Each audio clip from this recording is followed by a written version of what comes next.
Alive! It's alive! Welcome, everyone, to Immaculate Misconception, a show where off-kilter game designers rob the graves of long-dead game concepts and attempt to bring them to life while documenting the entire process, womb to tomb. This is your co-host and Bone Bandit, Wes Franks. And that is your other co-host and your resident grave robbing goblin, Quinn Blackwell. Quinn, I'm typically like the heel. Like I like to like hop in and like just kind of like mess with the form of the show and everything like that. I like that mustard you've been putting on your voice when we've been hopping on this intro. It's really good. It's really good. Anyways, we're coming to you live from the dungeon laboratory of the Plus One warehouse where we are building the perfect monster from scrap parts, baby. But before we kick off the game design, let's touch base on what we've been up to this past week since our last episode. Quinn, my man, what have you been reading, listening to, watching, playing? What have you been immersing yourself in? I have fallen back into my terrible holding pattern of just playing online competitive games and just trading back and forth that Mom said that I can have fun in this match. And oh boy, I honestly, I'm a super chill person as long as I don't play those games. But I, I feel like I'll be judged online if I no I don't care. I've been playing a lot of League recently. I've fallen back into the mines. But I've also been playing Marvel Rivals because Overwatch is dumpster fire. But I've been truly. I was like, no, I don't like these games anymore. And then I'm like, okay, yeah, you got me. I'm back in there. I've just been playing one, getting upset at it, and then being like, this other game won't betray me, and then swapping back once that one has upset me. Until I'm just like, I don't need to play any more online games, which is healthy and very reasonable and measured. Quinn, we gotta get you, myself, Vin, Vox, and Prince, for Dimples and Dice, to play some League, League of Legends. We gotta dive back in and get any day of the week. Yeah, I know that Ken and that crew also dabble. Hold up. Andrew Bowman said Uh-oh. Destiny 2. Andrew, if this would have been during like the Nameless King era, or like say like when our boy our favorite robot slinging cowboy was getting gunned down in the streets like the hero he was, well then I would have been like, yeah, let's do Destiny 2. But right now, in its current state, in its current form, what Bungie's doing to it, I would love to play a different video game with you, my friend. I would love to play some Space Marine 2 with you. It's better than ever. The new bad guys, yeah, it's all fucking Star Wars. We know. They put Star Wars in Destiny. We know. It's all fucking... they're weaponizing our nostalgia honestly, against us to make money off of us. Shut me up. Honestly, I'm at that point right now where I'll install it. I don't care. I can't say shit, man. I got fucking 5 victory royales in Fortnite this past week alone, dude. I'm cracked as fuck. I'm making all of these fucking school children scream in terror as I'm just ruining their afternoons. I'm just on you. Kids don't actually play that game anymore. It's just a whole bunch of sweaty adults. It's just a sweaty adults playing that game, and I'm the best of all the sweaty adults, is what I'm saying. No. That's what we look for. You're going down with the ship Destiny 2. No, I think the gunplay with Destiny 2 is some of the best gunplay that's ever happened in a video game, and I weep for the state of like the final, like it was like the final wish or whatever whatever the fucking that last thing was. It's anyways. I mean, I played thousands of video games, and Final I can Shape. also very much Final Shape. I can very much also concur that it has the best shooting in any game that I've played. Yeah. And then they took it and threw it in the trash. Yeah. But this isn't our time to No. We're gonna sit here. We're gonna talk about this a little bit. We're gonna talk about the state of online multiplayer video gaming, right? Come on back. Let's talk about how Saudi Arabia is buying every single fucking company, so you can't play any games ethically. Hey, it's okay. I don't play EA games anymore. Anyway, no, I don't. Yeah, I don't. I don't also I don't play on my Xbox anymore. Yeah, With look at me with my straight doing boys good. on PlayStation, I will sometimes hop into Battlefield Red because Hey, Battlefield is cracked. Um, yeah. uh, Also, Andrew, we can't do anything we about can't do auto anything modded. about the auto mod. We're just Sorry. VIPs on the stream. We just stream Yeah. here. We're just Hey, VIPs. I'm not even a Hey, VIP. hey, I just heck. we'll get that. We'll get that. Hey, I'm just talent, dog. I'm just talent. I'm not security today. I'm just on Um, stream. I'm just on stream. Yeah, no. You and both Arthur have been trying to get me into Marvel Rivals. I am a notorious like. I love like Daredevil and Ghost Rider and Spider Man. Those were my three Marvel comics. X-Men, of course, as well, because I'm an F slur. I'm a queer individual, so of course I love X-Men. And like I used to love Overwatch, and then Blizzard. This is a terrible company. I you know Yes. The Riot Games, whatever. It doesn't matter who you are. They're a terrible company. They're owned by Embracer Group. They're owned by some group or anything like that. Yeah. So just kind of thinking of like what you can play and what you're okay with, like ethically playing, is kind of where we're at this point in the days. If you and Artie can convince me to hop on Marvel Rivals, I will try it. Even though I think Disney is a terrible corporation and they've taken Oh, they're everything that I awful. love. And they've ruined And made it worse. Yeah, they made it Yeah. worse. They made it Timu, and so every time I watch something that involves anything with comic books, it's just Timu. And there was a moment where Marvel Studios was putting out some heat, dog. There were some of those Marvel movies were great, and they had great concepts, and there's like great animation coming out. There's that window. It's the liberal 2010s, dog. When everybody was lived up, dude. We're making out with each other. Obama Lived is up just to the gills. yeah. Obama is still in office for a little bit. We Just don't even slinging know. bills. Donald Trump's a fucking like a television person, you know. And then we're all like swapping spit and then playing like TTRPGs and having a great time. And then now you just have to fucking. Did you know that this person is a bad person? And it's like, fuck, I guess everybody is, man. Yeah, I can't watch that movie because it's awful. It's awful. Yeah, it's awful. I'm sorry. We got so off track. Yeah. No, you said that this is what it was. And This is what it was. This is what it is. Just our Is there podcast. anything else you've been playing or watching or listening to or reading? I wish. Shout out Mod Garrett. Shout out Mod Garrett. I also do want to give a proper shout out to Mod Garrett. Great man. host, great interviewer, great host. Yeah. Yeah. No, I truly wish that I was playing other things. Okay. But no, it's just been both of those back and forth. Yeah, no, I hate it. I started playing ranked in Rivals. It's bad. But I mean, I'm good, so there's that. You know, I'll carry a team out of dirt. We need a squad. That's just what it is. Plain and simple, is we need a We do. squad. It's the same thing with League. We got to roll deep. We can call ourselves ethically consuming capitalism or something like that. Whatever. ECC? Yeah. Phase ECC. That can be us. Right. But we spell it PHASE. Yeah, PH face, so that we don't get hit with the fucking, all that good stuff. Yep.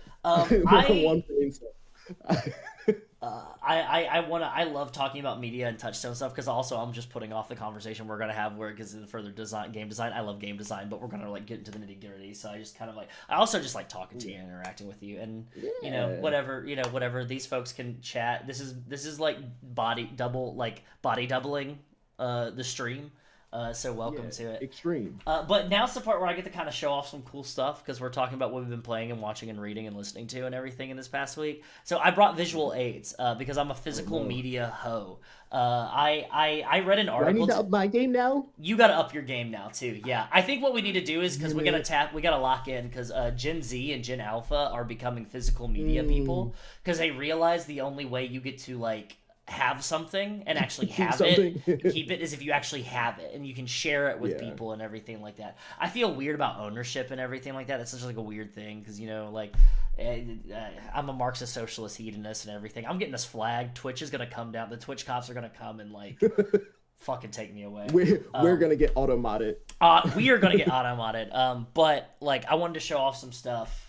Like my invisible sun cube. No, I'm not going to show my physical. This is why my PDF still doesn't cut it for me. I need more books. Exactly. This is why when Brandon and I move, the majority of the stuff that we're moving is physical media.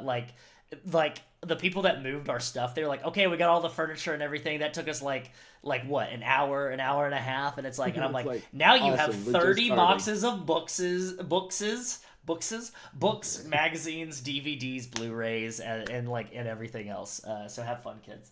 Anyways, I wanted to shout out real quick, friend of the show. He was in the chat last week. This is so bright because of my key light. This is Death Cut in Stone.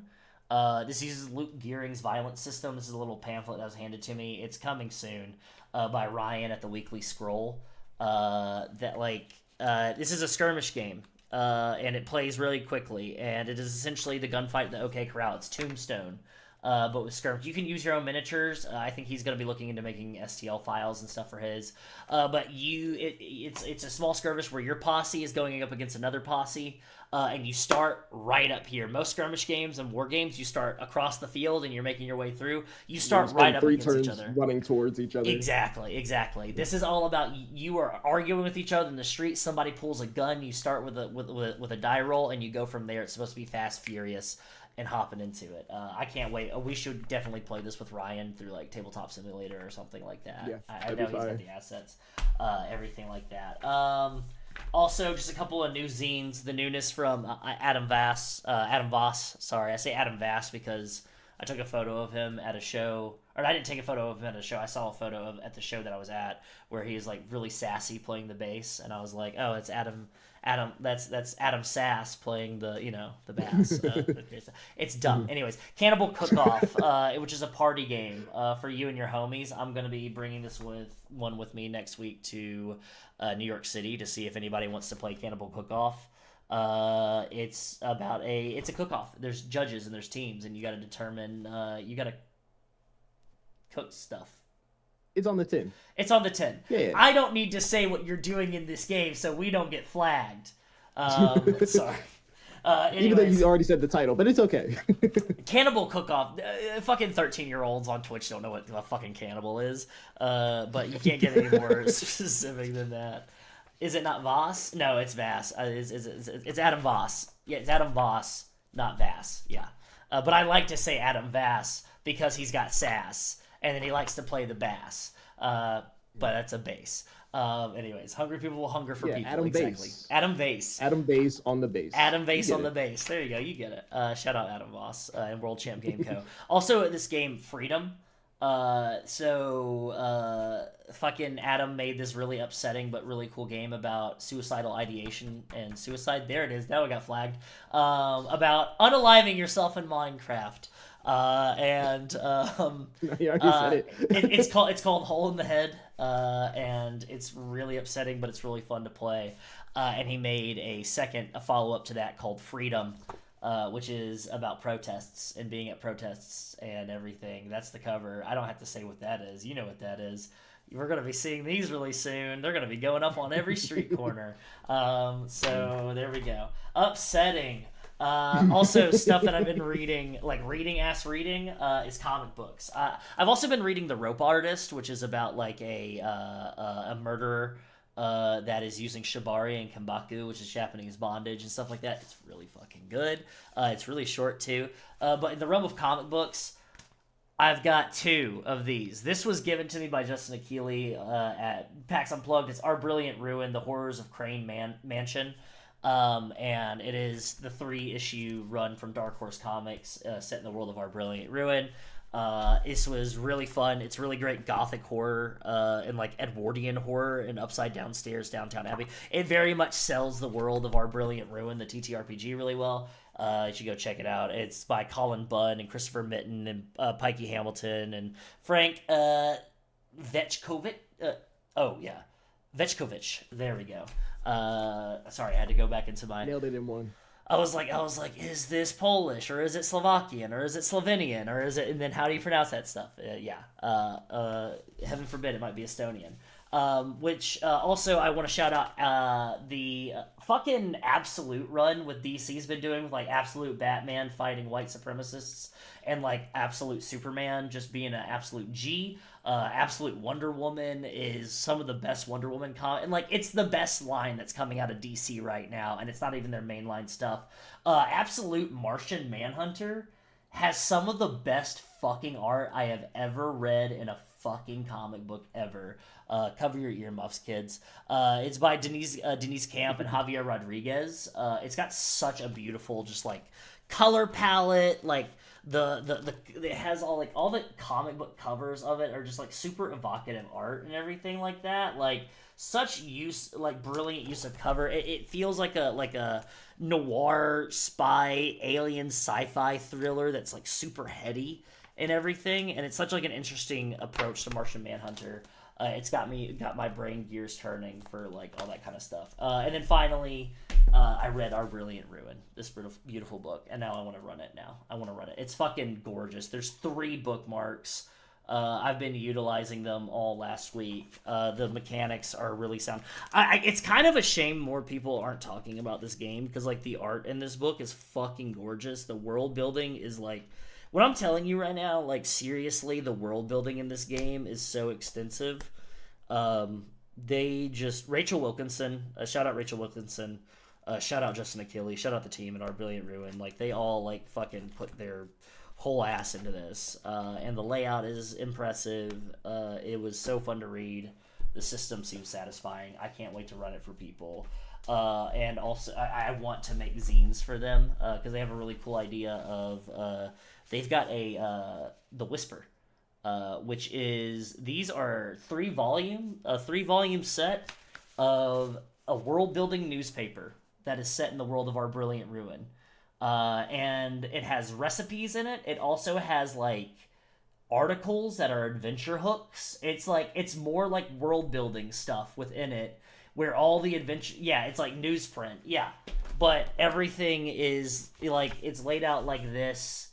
But we can talk about Crown Hall College or the Piedmont Accord. But it's like in-universe adventure hooks. There's fashion parts of the magazine. So you're seeing the fashion of the era.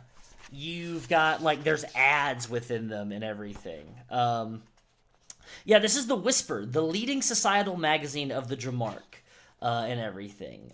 This was written by Justin and Rachel, and, like, shout out Jason Schneiderman who did the editing on it. It's fantastic.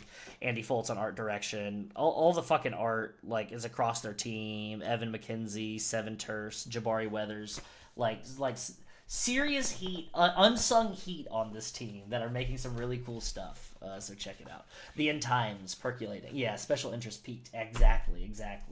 OBR is great, especially if you're into genre horror. I've been talking so long. We're 30 minutes into the episode, and we've only gotten through our first thing, so I'm sorry. I'm going to stop right there. Shout out Lily Allen. I'm vibing. I've been listening to West End Girl by Lily Allen a bunch. Shout out Lily Allen. Fuck David Harbour, allegedly. So we don't get hit by the lawsuits or anything. But yeah, that's where we're at. Hey. And with that being said, wait, it's gonna make a sound. You got it. You got to hold it up. I'm gonna, yeah. We got it a little bit. We got to turn the noise suppression off when you do that. Yeah. It's like Discord noise suppression. I mean, just let me wait. Hold on. Or are we saving this for time? We got to clip this and put this on like something. Yeah. No, now we're not clipping. We're not editing around this. We're gonna keep this in the final thing. We're gonna keep this in. We're gonna keep this in. Okay. I'm going in my settings now. I'm so glad Tony trusts us to stream on his channel. It's just like really nice to have somebody just really support us and trust us to. Okay, now I think it's just raw audio now. Whoa! Yay! Now I'm gonna go back. Oh shit! We good. Awesome. Let's slap on some gloves and start building this creature. Okay. So. We need a pre-show show. Yeah, a pre-show show, exactly. We got a pre-show show where we just chat with people and everything like that. Okay. So now that you put on your gloves and everything like that, we're going to get into that down and dirty real quick. Y'all gave me a soundboard. I'm sorry. No. Let's hop back on over to fucking... Hit dogs, dude. I'm fucking on one right now. So fast. Yeah. Oh wow. I fucking Oh, wow. Okay, great. Hit dogs, dude. Where we left off, we were talking a little bit more about, we were doing like a little bit of world building, but we were also doing a bit of like mechanical design and chat. We were doing a little bit of everything, and we determined that we needed to build our gate, to build our bite, so to speak, our pillars of gameplay. You figured out our pillars of gameplay? So I figured out the letters. Oh, you did? Okay, instead of BIME. Okay, so right now we were working off of BIME, which is vibes, mechanics, and lore. Yeah. Yeah. Or also, baby, I messed up everything. Which also, it slaps. But I was saying that I feel like we took such a long journey just to skip directly over dogs. So I was playing. I thought about Chow. I mean, Chow's not bad. But I don't know if we can make that fit. I want to hear dogs. But what I have is destination. This is the pitch of the game. What it's about at its highest level. This is what's going to get you to where you need to be, right? Like if you're in an elevator, it's your elevator pitch or anything along those lines. This is the heart of it. Then we have our objective, basically explaining what the players are trying to accomplish, the genre, and this could be looser than just like, yes, this is, horror adventure. genre. Yeah. And lastly is safety, because safety is always important. Damn, dude. Especially in this terrible little world we're making. Okay. So essentially, our thinking of it within like destination, that's our like background. This is everything that you need to know about the game, of whether or not you want to play the game. The objective is what you're doing in the game, what your intention is. Yeah. It is your aim, essentially. Got it. What's the point of it? What's your objective as players, and what's your objective as characters, essentially? What is your responsibility? There we go. Yeah. As players, and also like, what's the purpose of the person running the game? Like, how does that differ from everyone else? A referee, is that what we're going to call it, or are we going to call it comptroller? So I have been doing this little thing. I think some people know it, but every single game that I make has a DM in it.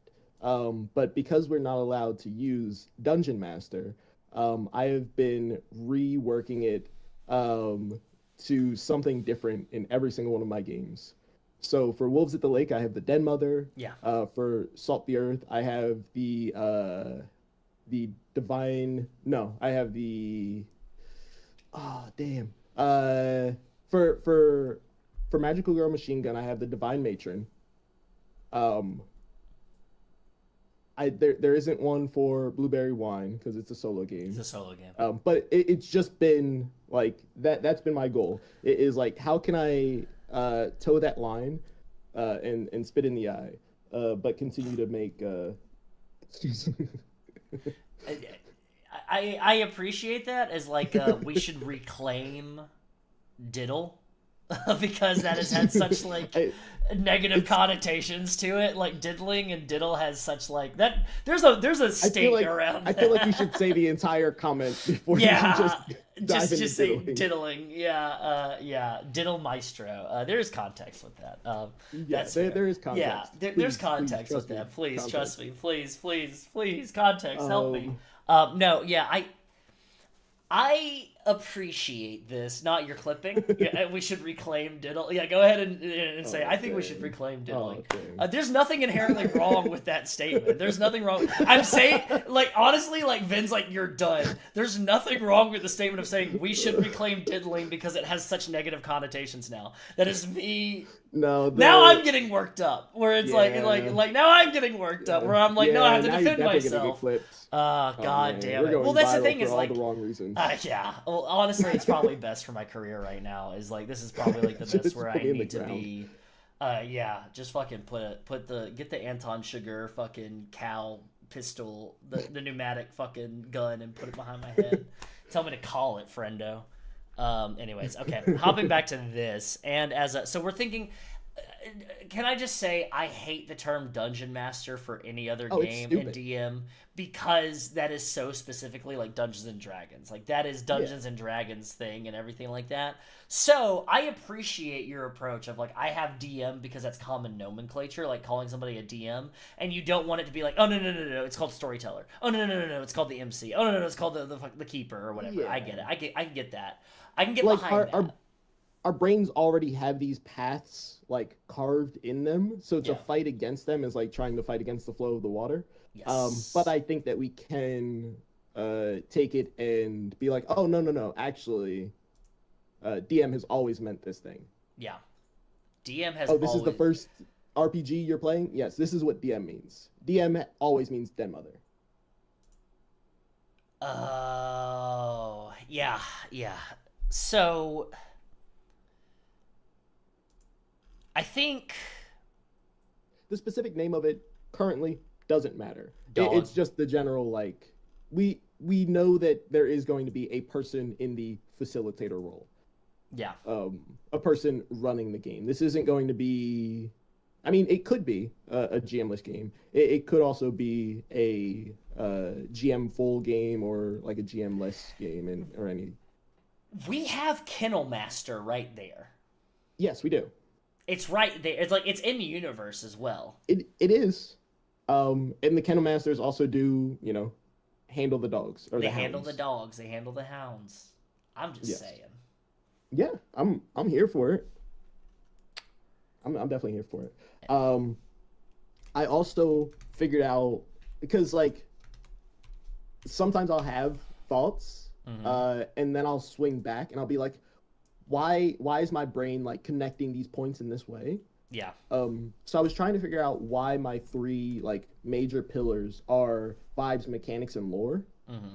And I figured it out. I figured out why it's like that. Because I'm looking at it basically in the structure of like a 2D like side scroller or even like art. So vibes are very much the foreground. The parts that influence how and when you see mechanics.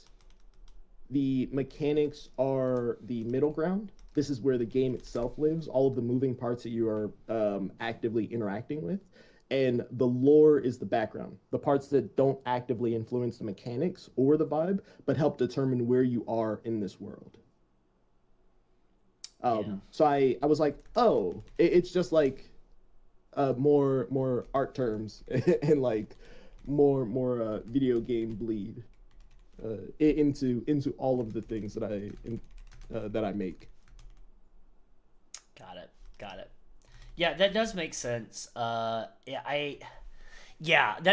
kind of the thing that I always look for is like, what are you doing? What are you doing and how are you doing it? Yeah. Why are you doing it? What can help you do that? And what's going to keep you safe is typically, like the fucking thing. So like safety and listing subject matter warnings. Perfect. I'm just kind of filling out like the thing. So when we go to actually fill it out and write it and everything like that, which is something we can discuss today. Unless I know we had a couple of homeworks for us and everything like that. They're pretty straightforward. Yeah. All things considered.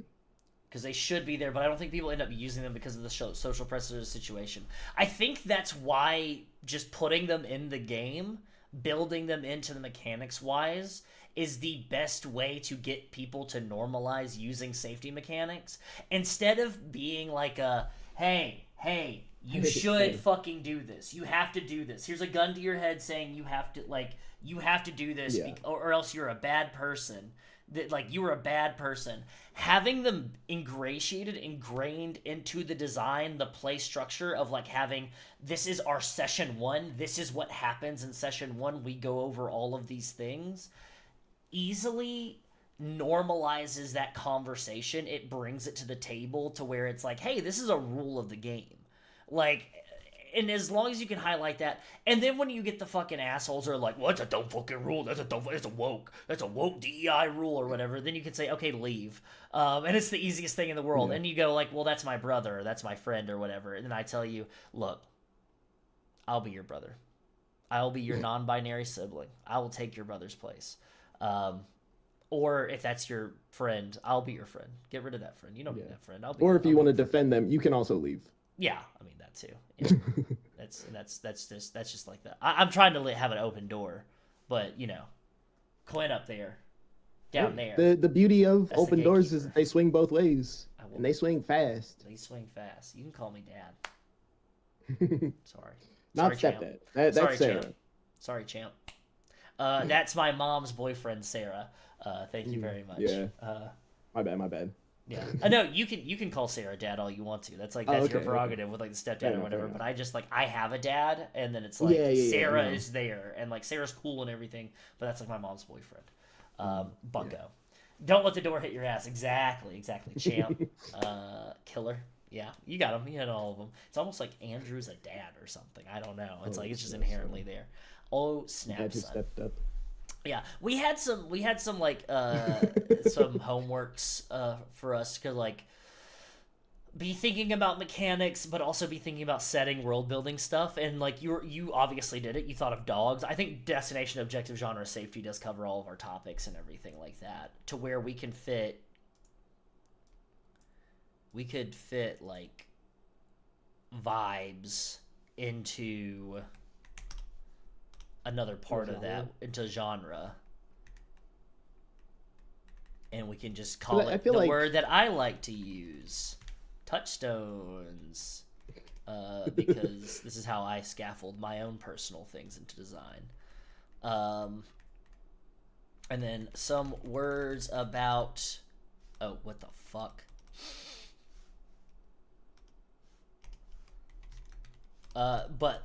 Yeah, sorry, I cut you off. What were you saying? Good. Yeah. I think I wrote down. Let me see if I can find it. Our actual homework. Yes. You wrote it down. So I went through teacher. I went back through and I took the editing. Let's see. Do you like changing veils to be things that the player's GM might want to be explored, but might be uncomfortable to others? Lines and veils. Yeah, so like thinking of like how like lines, these are things that we're not approaching in the game. Veils, these are things that are covered that we're okay with like having in the game, but we might have to have it off screen or a little bit of a softer touch with it. Jesus Christ. Okay. I'm ignoring the dad joke that's happening in chat right now.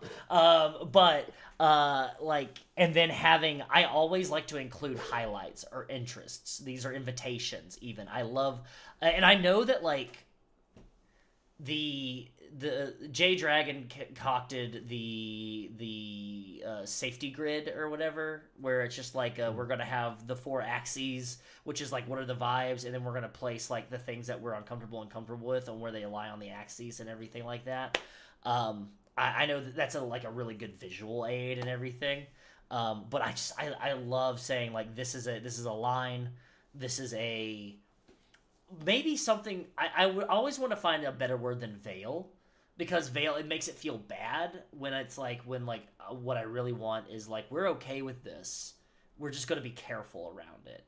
I mean, there's wedding veils, those are good. Oh damn, yeah, you're right. There are funeral veils, and we do love to commit grave robbery. That's kind of our shtick. That is our shtick, yeah. As resurrectionists, yeah.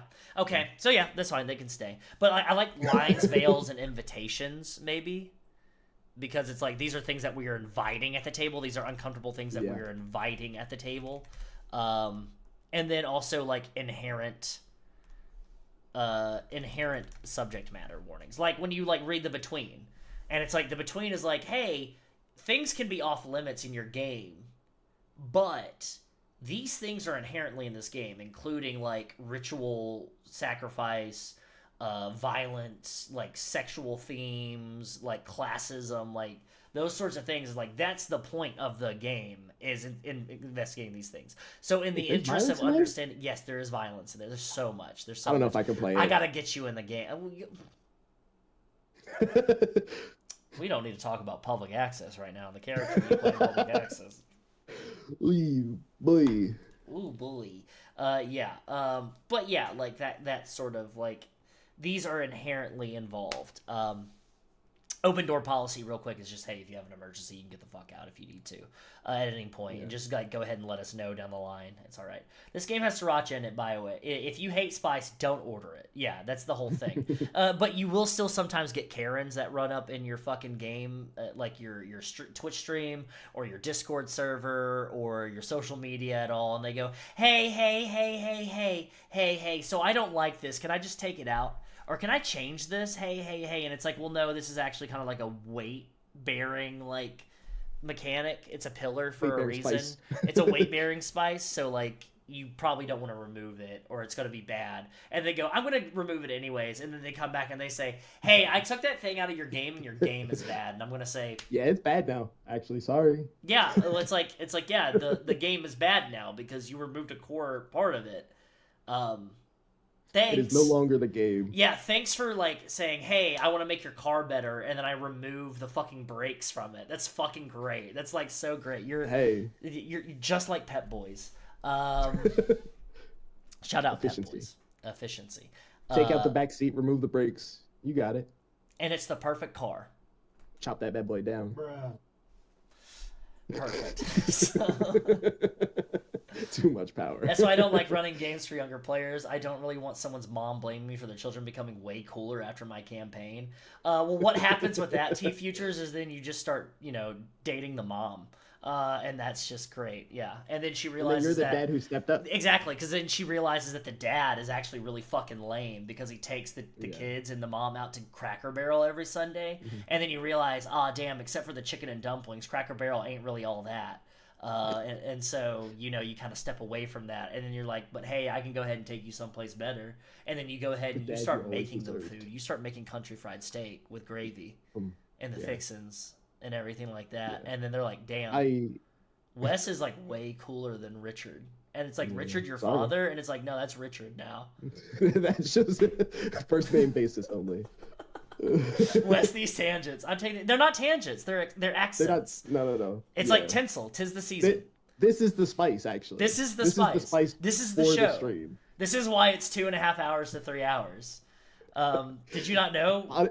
Did you want game design for 3 hours? Yeah. If we were exclusively game designing, we would have been done 3 weeks ago. Yeah, absolutely. The game would have already been done. So yeah. You gotta go. Okay, bye.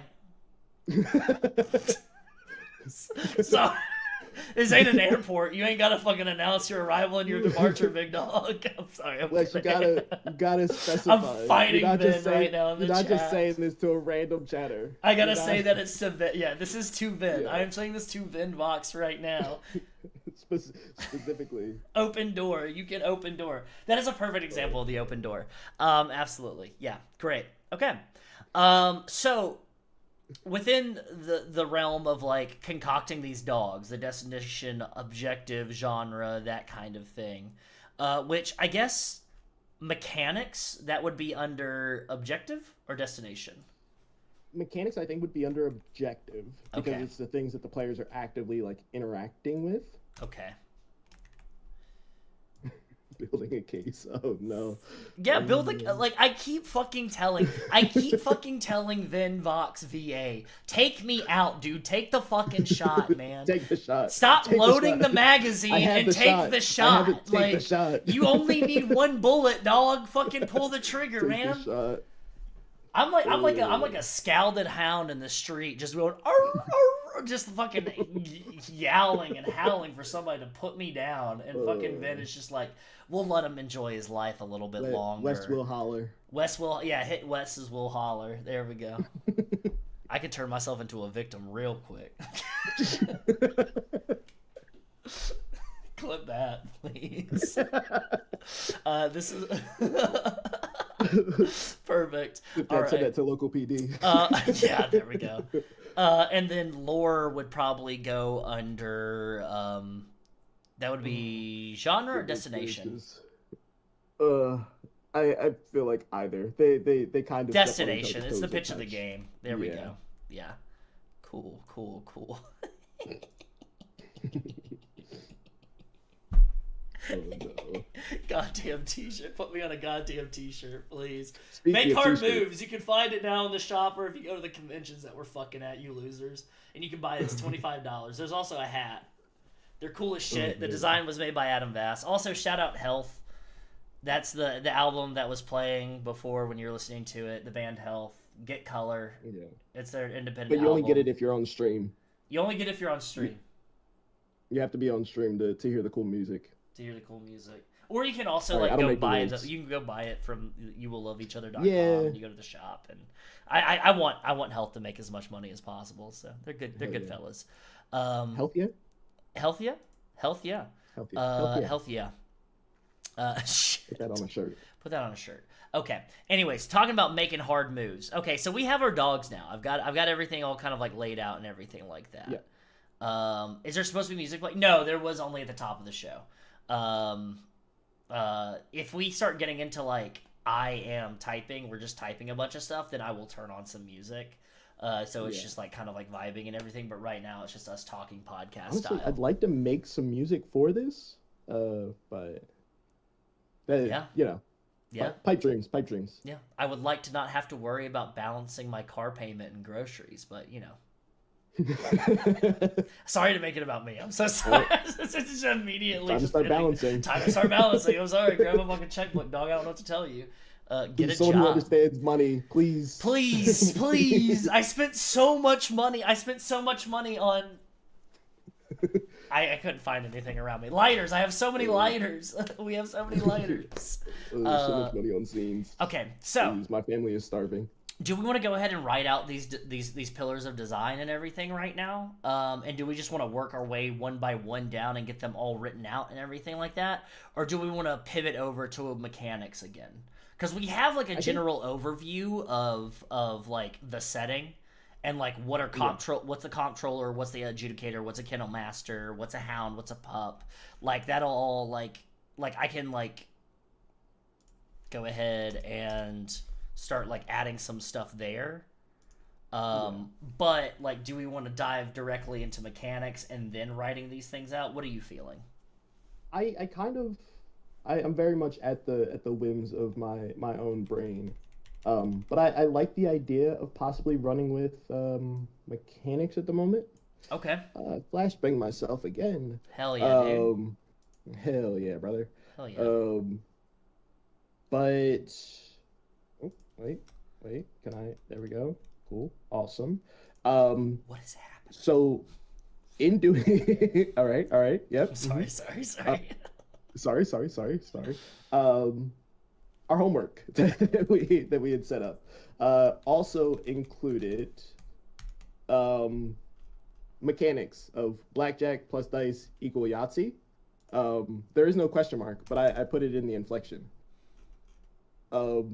So we were on call for, I'm gonna say 10 minutes after. It was probably way longer than that because my concept of time is awful. But I'm gonna say we were on for like 10 more minutes. Oh yeah, Louis makes absolutely. Yeah, shout out banging Louis. music. Actually, I might go ahead and hop over and grab some Louis to play in the background. And dope animations too. Yeah. Let me go ahead and hop on over to title so Louis can get some cashish. Actually, I want my boy getting paid. But in that little window of time, we were yapping about dice, blackjack, Yahtzee, and overall like what that means in for this game. So unbeknownst to you, I was like, yes, I like this concept. I referenced Dicey Dungeons when we were yapping. Yeah. And how abilities are like specific dice calls that you roll all of them at like the start of your action.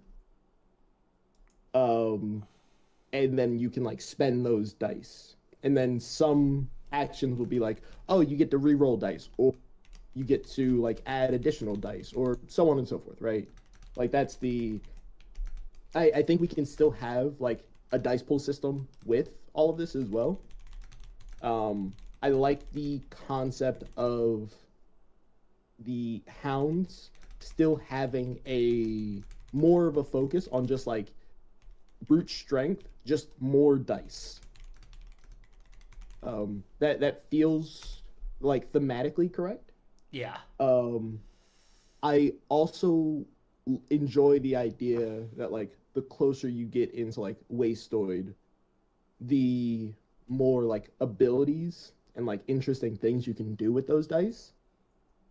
And these would be similar to um what the hell are they called in like in PBTA? It like the individual moves, I guess. Yeah. Or like the things that you can like snag as you level. Yeah, you're like your advancements. Yeah. Yeah, exactly.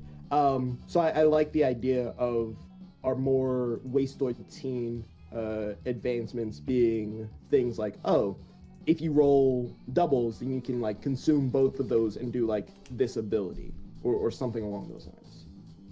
Yes. Yes. Absolutely. So me being the nasty little weirdo that I am, thinking about this, I was like, oh, I don't play Magic, and I truly don't want to get into.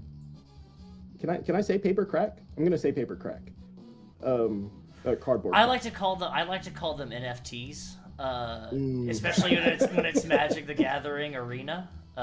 When it's physical, that they're not really NFTs because they're fungible. They're like physical things. But when you're on Magic the Gathering Arena, it's NFTs. I mean, that's what it is. That's what it's become. That's what it's become.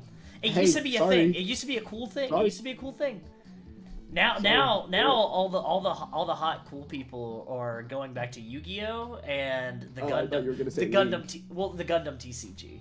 I know some people are playing Riftbound now, which is the Oh no, I'm not talking about the card game. I'm talking about the straight to the vein. Straight to the vein. Like league. Not skip Arcane, skip Riftbound, and just go directly to League of Legends. No. Remember, we are going to play League of Legends eventually, but that is when like I'm kind of like, you know, unaliving myself in Minecraft with a blicky. Yeah. Yeah. We get it. Yeah. You get it. Pull the glizzies come out at the. There you go. I'm done. Okay, so we'll sell tickets. Anyways, moving on. The thought process that I had was, what if the dice? I mean, the dice are your mana. Yeah. In this instance. Yeah. And when I think about mana, and when I think about like different mechanics that like that you can spend that mana on, I very much think of the card game from the Wizards. From the Wizards. From the Wizards. So all of the dice can be spent during your turn. You roll all of your dice at the beginning of your like action phase. I like the idea of, what if this game has, oh man, now the streams are bleeding because I'm trying to figure out specifically what we talked about during that absolute blur of a last session, and what we talked about in those 10 minutes that were honestly too productive for the amount of time that we spent doing it. Yeah. I mean, the real important part of it that we needed to remember is blackjack plus dice equal Yahtzee. That is the biggest. Which I wrote down. Yes, I got it right. Outside of that, we talked about there being a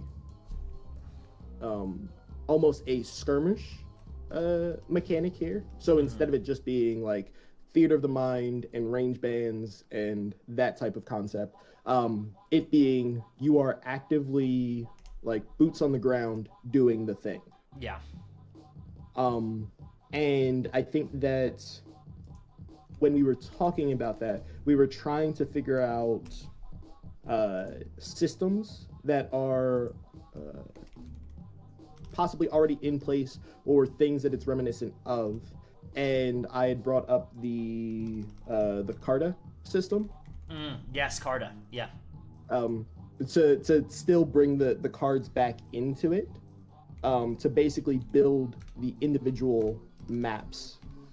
And I think that we can build the maps of like overworld stuff, of like, this is your mission that you have to do right now as a hound. Yeah.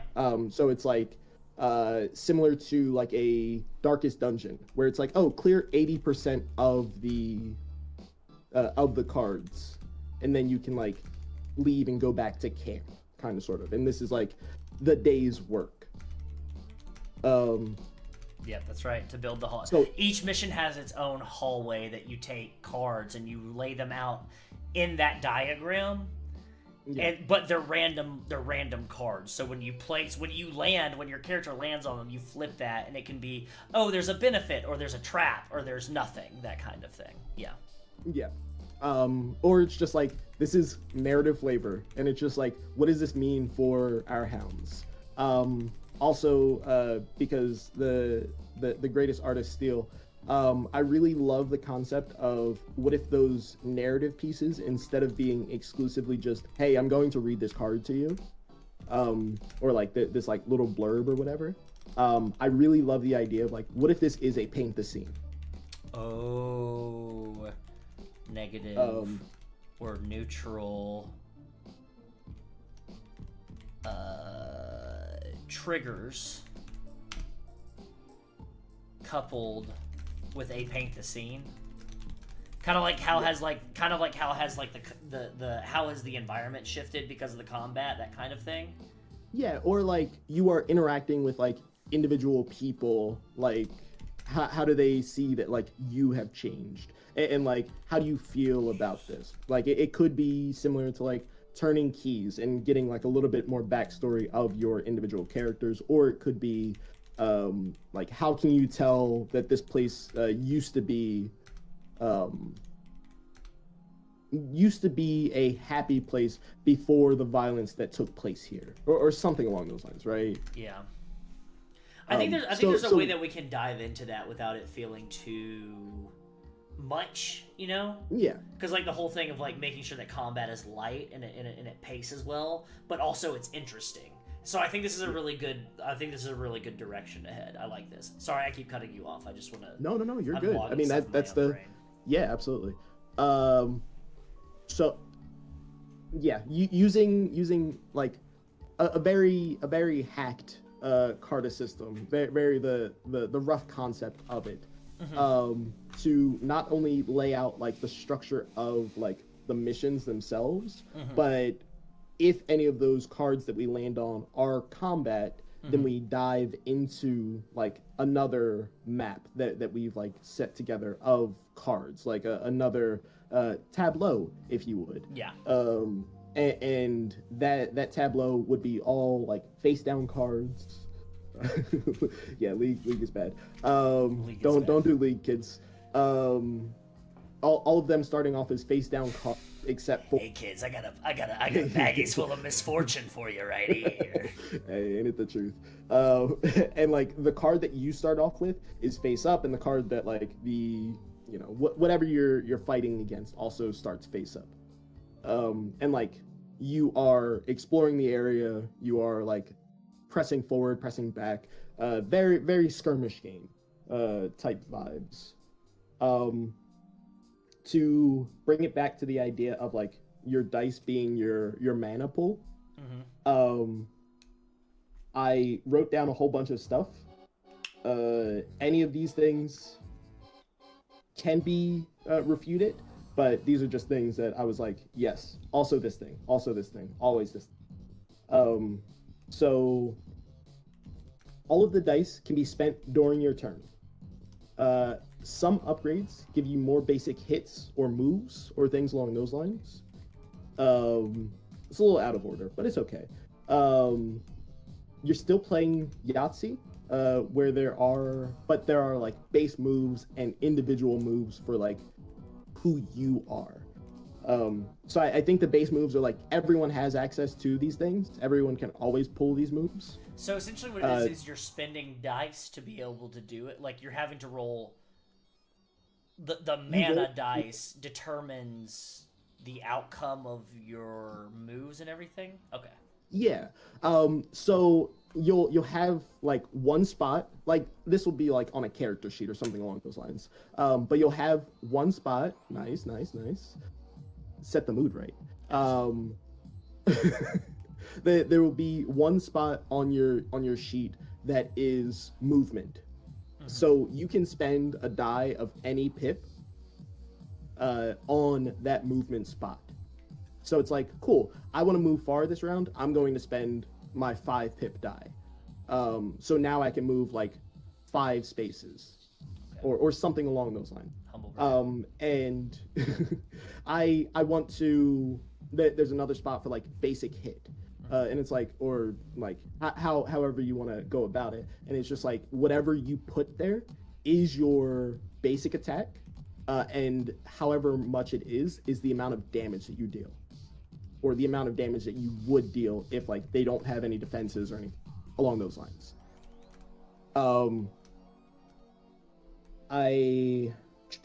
I really like the concept of there still being almost like an initiative to it, because I feel like skirmish games, you're almost like vying for like control in situations. Mm-hmm. So I like the concept that you can burn a die and just be like, hey, I'm going to spend this die. This die is like now out of my pool for this combat, but I get to like initiate. Like I get to go first.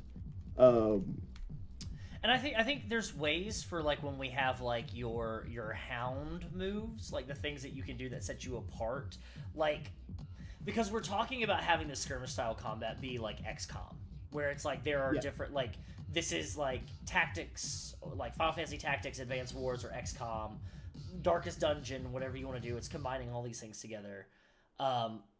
You're going to have different roles within the team. You're going to have somebody that's a medic. You're going to have... And, like, as much as I was thinking, I was like, oh, we could do troop play with this or something like that. I think that I want to keep this granular where you're a squad. You're the squad.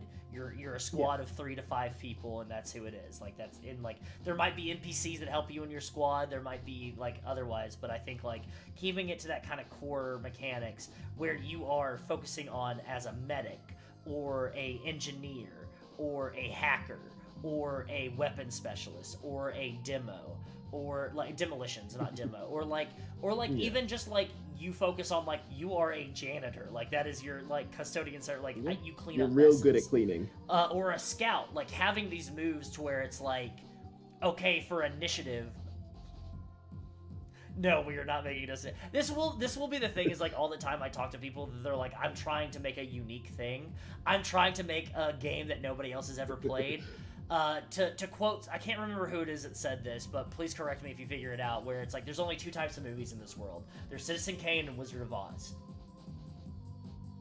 And that's it. That's the entire quote? If you're trying to make a movie, yeah, like a new movie, you're not making a new movie. It's either Citizen Kane or Wizard of Oz. And that's it. And like, that's kind of the thing of like with game design.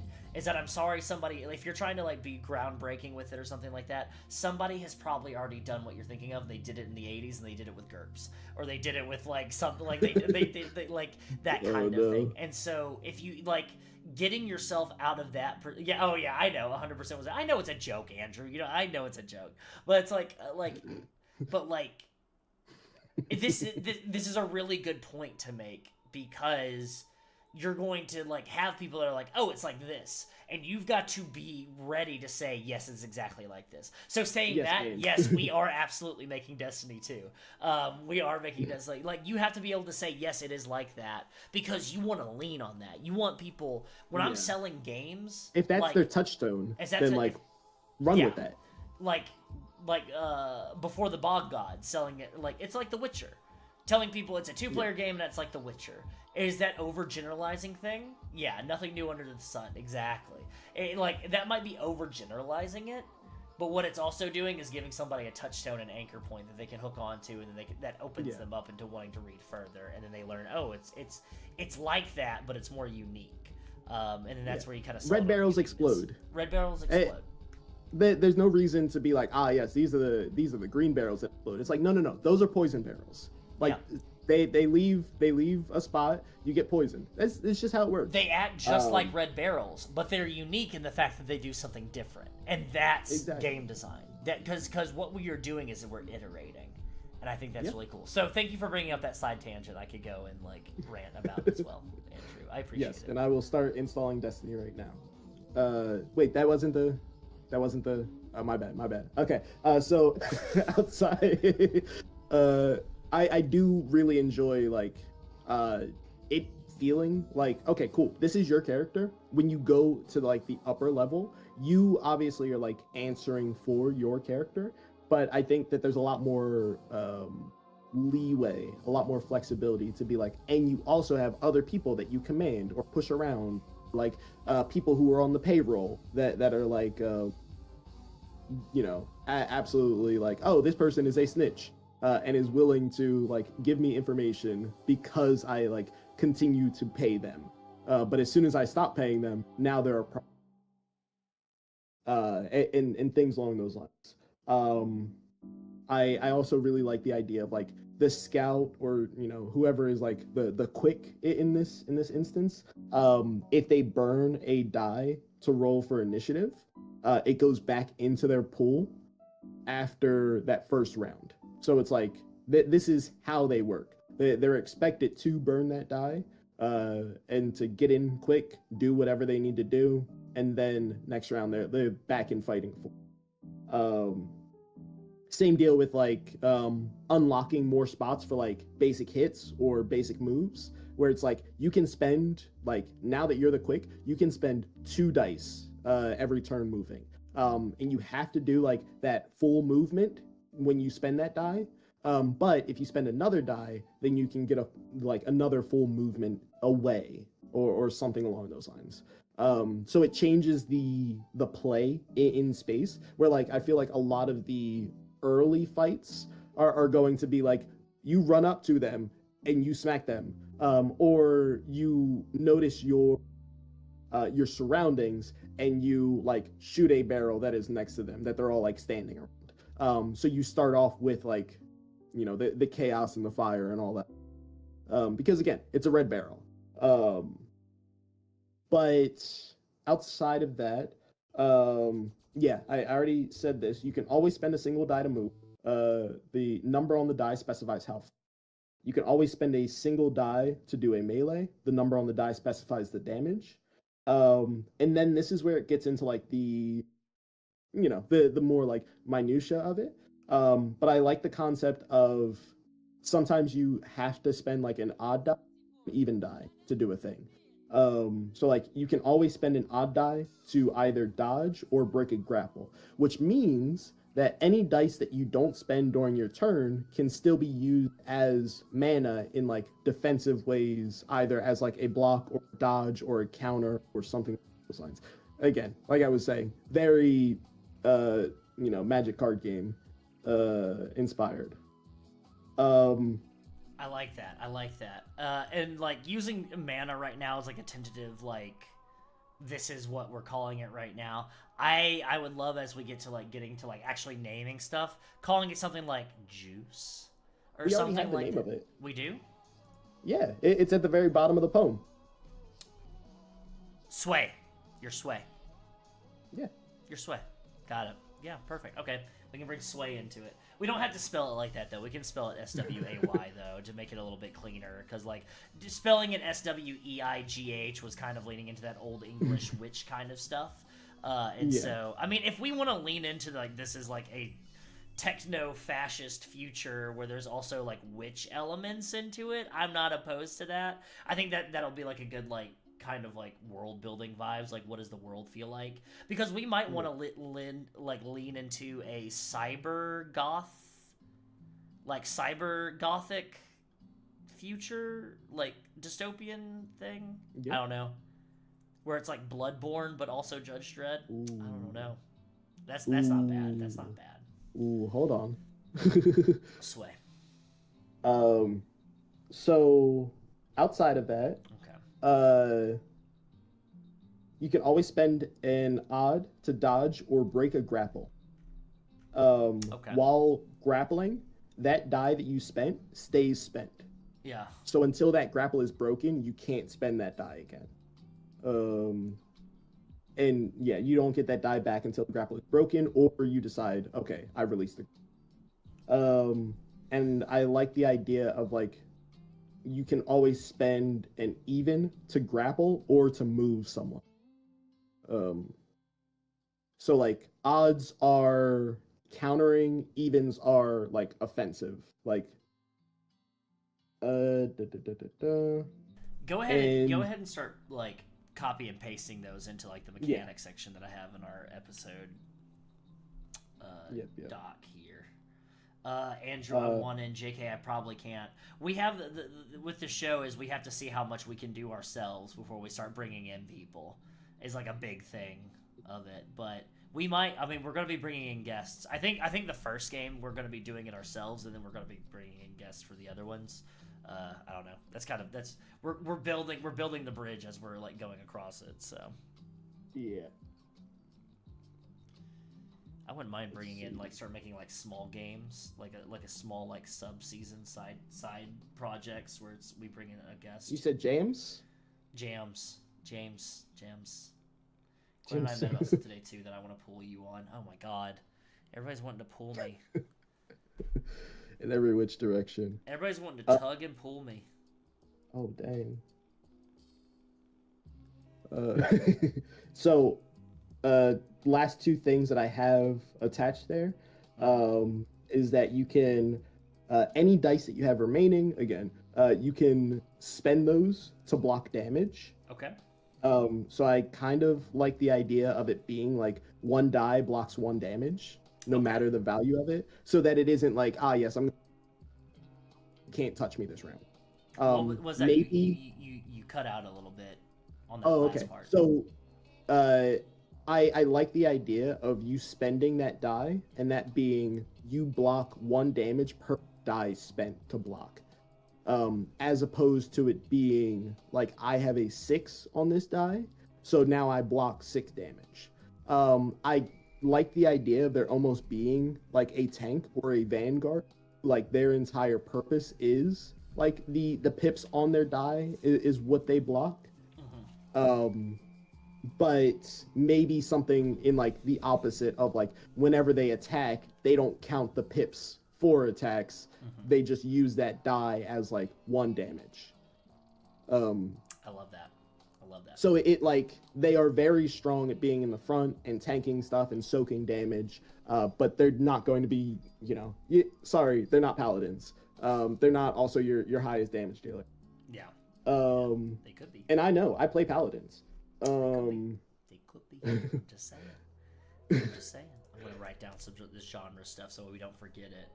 The cyber gothic horror dystopian city. So Ultimopolis, that name might change because Opolis suggests like Greek kind of style things. We might be looking at like a burg or something like that. Related possibly. To that gothic horror, something like a burg or something like that. Okay, interesting. All right. Yeah, I mean, I'm just imagining like what is cyberpunk Bloodborne? Like techno like witches. Vibe-wise? Yeah. You've got like digital werewolves where it's like people that are like getting overtaken with like viruses that change them into creatures, and so it's like it's a werewolf but it's got like a neon glowing mouth with wires growing out of the place and all over the place. It's a virus dog. We got techno witches, like the wastoid stuff, like the wastoids could just be another name for witches because it's negative propaganda, right? And witches are always been living with negative propaganda in their lives entirely. I should know. I live with one. That's not a joke either. That's serious. But I also that's a that's a double entendre because I'm being serious, but also if I was a 60-year-old white comedian, I am white and my life is a comedy. But if I was a stand-up comedian, that would absolutely be on the, witches always get persecuted. And I should know. I live with one. Yuck, yuck, yuck, yuck, yuck. God damn. Can't get away and from the it. entire crowd laughs. Yep. Great. Roll on snare. Everybody loves it. Okay. Techno witches, viral lichens, all that good stuff. Yeah. I Patchwork truly do programs. Ooh. Like Frankenstein's monster, but it's like a program that's been hodgepodge. It's like an AI or something like that. Oh, yeah. Like a hacker has been like trying to emulate other hackers. Yeah. And because it's like cyberware and stuff like that, the cheaper cyberware that you get, very much taking a page out of Keegan's playbook. Yeah. Being able to hack cyberware and things along those lines. Obviously, it's been done elsewhere, but I'm all going to shout out the homies. Yeah.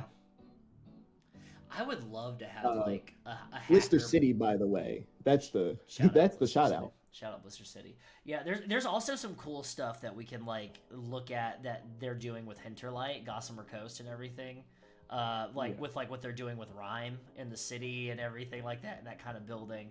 Also, shout out Gossamer Coast. Hinterlight is still crowdfunding as we speak. I will get It is in the last 48 now. Yeah, I believe so. 2 days ago. 48. Yeah. Which was very like we have funded, but we're almost at 12K. Yes. So go ahead and crank that soldier boy, real quick. And the stretch goals look absolutely disgusting in the best way, of course. Well, I can say that you're involved, so you can't say that. Okay. I mean, I can say whatever I want. No one can stop me. I can't stop. No one can stop me. What's the internet gonna do? Censor me? Stop me from? Yes, actually, that's the plan. So we've got a physical map insert at 12:50. We've got collaboration with Jay Dragon and Alexis McQueen. Sick. 15,000 custom card faces and a collaboration with Super Dylan, and then there's even more past 15,000. I wonder if we can hit that 15K because we got you involved, right? Yeah. You were 9,000. You're writing the Thane. Great, cool, sick, awesome. I can go ahead and hop on over to the other channel, the other stream. Yeah, so we can look at that. Great. Look at that. Hit up Hinterlight right there, real quick. How's that for a plug? Hell yeah. Brilliant. Do it now. Do it now, and you're cool. Do it now, you're cool. Okay. Excellent. Okay, so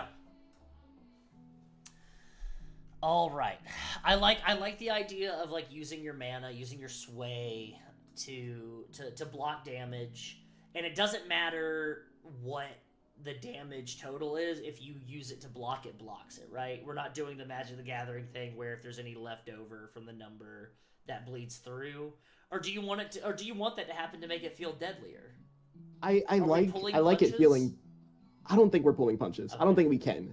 I think in this world that we've put together, I think pulling punches would feel, honestly, it would feel like an endorsement. In my opinion. Yeah. And it would be like, oh, see, they have the wherewithal to actually pull their punches, and it's like, no, they don't. No.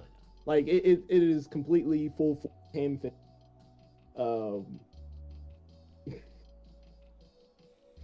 But yeah, I think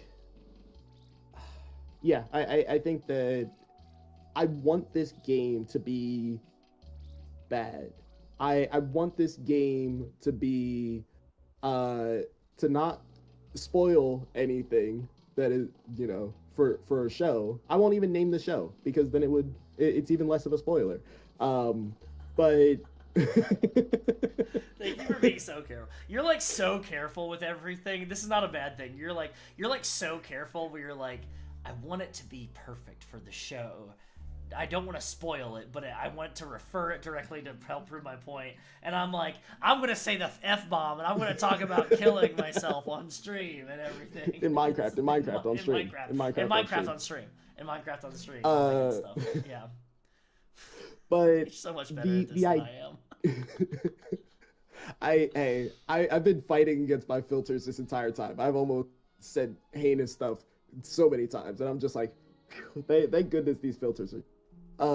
But the concept is basically a magical like system or magical drug or anything along those lines, which is just like, hey, this thing is bad and is going to change you from who you were previously. And I feel like that's almost like the introductory like bit and piece of this is like your entire squad got TPK'd, basically wiped out by being sent to a mission that you just were not strong enough. TPK stands for Total Party Kill. It is D&D colloquialisms. I mean, it's probably from elsewhere, like everything in D&D. But I'm gonna kick the box away. So He's just like me, for real. for real. The filters just usually tackle me before I get to say the things. But I like the concept of that is how your entire squad survived. Is you died in, you know, this. Speaking of Hinterlight, you died in this terrible place, and you were brought back to life by Wastoid teens, being like, "Hey, you're alive now. You're welcome." And man, just like in my brain, absolute chef's kiss is this is your first combat scenario. And it's just like, yeah, you are Wastoid teens. It doesn't matter if you like, if you saved us or brought us back to life or anything along those lines. You have done like terrible harm to the to the hounds. And like the image that we are looking to push for. And like, does your character have opinions on this? I think that's a beautiful point. But also, you know, this is kind of the entire job is like, oh wait, we've actually found Wastoid team. We actually need to like do our job here. And this falls under our jurisdiction. It's kind of like there's a movie that came out. This will be a brilliant touch point for this game, for like a touchstone for this game. But there's a movie called Rebel Ridge. It's on Netflix, and you'll never see it anywhere else because Netflix refuses to make physical media for any of their movies unless they send it to the Criterion Collection. Hell yeah, brother. So if you find any like movies or like television shows that are Netflix, typically they are bootlegs, even if they look official. It's actually really funny. I love it. At the same time, we can go off on a tangent later. Anyways, Rebel Ridge, it stars Aaron Pierre, and it's about a guy that needs to bail his cousin out of prison, or out of jail in this county in Georgia, where it's like super corrupt and like they have gotten more and more money to have things like tanks and military equipment and a margarita machine and all this stuff like that. And the vibes of like some of those fight scenes in that, because it's very much a pacifist movie. There's like death is treated very seriously in that movie, where it's not just a dude going through and just shooting people wholesale and everything like that. It's a dude that's that's combating the cops, and so like he doesn't want to kill them because that's bad for him, but he's doing self-defense shit. And so, but it just so happens that his character's really solid in the Marines, and he knows all the fucking like combat, like pacifism and like de-escalation protocols and everything that he's like trying to push forward. And it's like the look on the faces of, oh, there's something that's happening. The look on the faces of like all the cops when they have this dude that's a fucking professional like takedown artist, and like they have all this like high tech like military gear, and he's just like dog walking them all over this place. And like the look on their faces of like having so much tactical firepower superiority over one dude that's using his fucking hands and like grabbing your ear and twisting it and everything like that is such a really interesting concept that like I would love to have players on the opposite side of that, where it's like, I got this big fuck off gun. Oh, it's fucking useless because this dude's growing tentacles out of his belly button. Like, what the fuck is going on? Like that kind of thing. Yeah, absolutely. I think that's the That's the vibe, and it almost speaks to this weird this weird angle of, oh man, what's the word for like we can do it but you can't do it? It's double standard. Yeah, but it's almost to the point where like the people who are hounds can get these modifications, but they're all like digital modifications.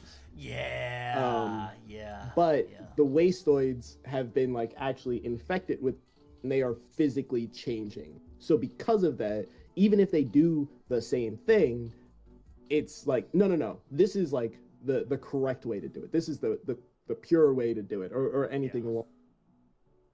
Which again really plays back to that point of like, cool, but like we're also doing the thing, and it's just like no. This is different. This is a different beast. Mm-hmm. Yeah, no, I'm right there with you. I agree. Okay. All right. I think that's coherent mechanics wise, right? All the dice can be spent during your turn. Some upgrades give you more basic hits or moves. You are still playing Yahtzee, where there are base moves and individual moves depending on what you roll, right? So there's like almost like there's definitely move it around. There's like a chart almost where it's like if you roll these, then that's what you can do during combat. Yeah, I've looked at it just as like this is your like character sheet, and it's like, you know, a landscape character sheet, and it will have like little boxes that you can take your dice and put them in. Yeah, shout out to Diego. Shout out Diego. Yeah. Diego is working on, you know, a dope game where you play as the Wizard's Apprentice. Okay. And it is asymmetric in the fact that like you all play as one Wizard's Apprentice, but you play as like the different parts of the Wizard's Apprentice. Kind of like I always get the name of it wrong, but everyone knows what it is anyway. We are John. I am John. Everyone is John. Everyone is John. There we go. See, like I said, everyone knows the game. I just always forget the name of it. You just got to know that everybody's John. Yeah. It's simple. It's straightforward. Simple and straightforward. But in a similar vein to that, but probably a little bit more, a lot more cooperative. Is what Diego is making, and all three of the characters have different character sheets, and this is like, hey, this is the abilities you can use, these are the upgrades you can get, these are your different stats. You have a +1, you have a -1, and then flat. And you are basically like playing around exclusively on your sheet, and every once in a while it'll be like you give one extra die to the hand, right? So it is the hand, the sight, and the magic. It is the three like playbooks. Okay. And they all again control different parts of that same apprentice. But I really do think that like we could use something similar to like, hey, this is your character sheet. It specifies on here like take all of your dice at the start of the turn, take them, roll them. You put them into this like little spot on your character sheet. Now, like, whose turn is it based off of like initiative, which I think like having like doesn't matter. Whoever goes first goes first. And then on the sheet itself, it has like the steps that you like run through, and it's like you can do any of these things during your like action phase or whatever. So you would take it and you'd be like, I want to move 6 spots. I want to attack for 5 once I get there. And then you can always be like, I spend a single pip die, or like I spend a single die to reroll another die, or something like that, right? Where it's just like none of these dice work for me. It's just like how do I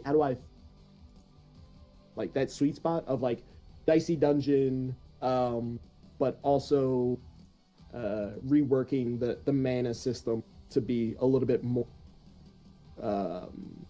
magic card game, and find that like that point where like everything still speaks to it in a skirmishing format, which I think is like kind of where we're landing. Yeah. That kind of blend over, because I don't want to cut, because you and I are both like narrative design people, but we also know people like, and Ryan wouldn't deny this at all if I fucking said it, but like Ryan, last name Scroll. Middle name Weekly. Yeah, middle name Weekly. Ryan Weekly Scroll is like like me, is a god tier super hater, is a Nebula tier super hater, but like has such like specific like specifications on what makes a TTRPG, what makes a skirmish game. Is it beneficial to blend stuff, or should you keep things separate and everything like that? And you and I are always like, I mean, the reason why we're on this show, we're like chimeric alchemists, dude. We're wanting to like get in and blend stuff and mix it together and sew it together and see what works together and everything.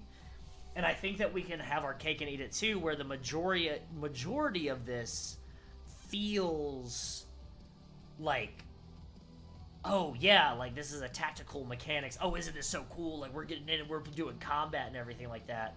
But then we also have the narrative structure of like interactions with NPCs and everything.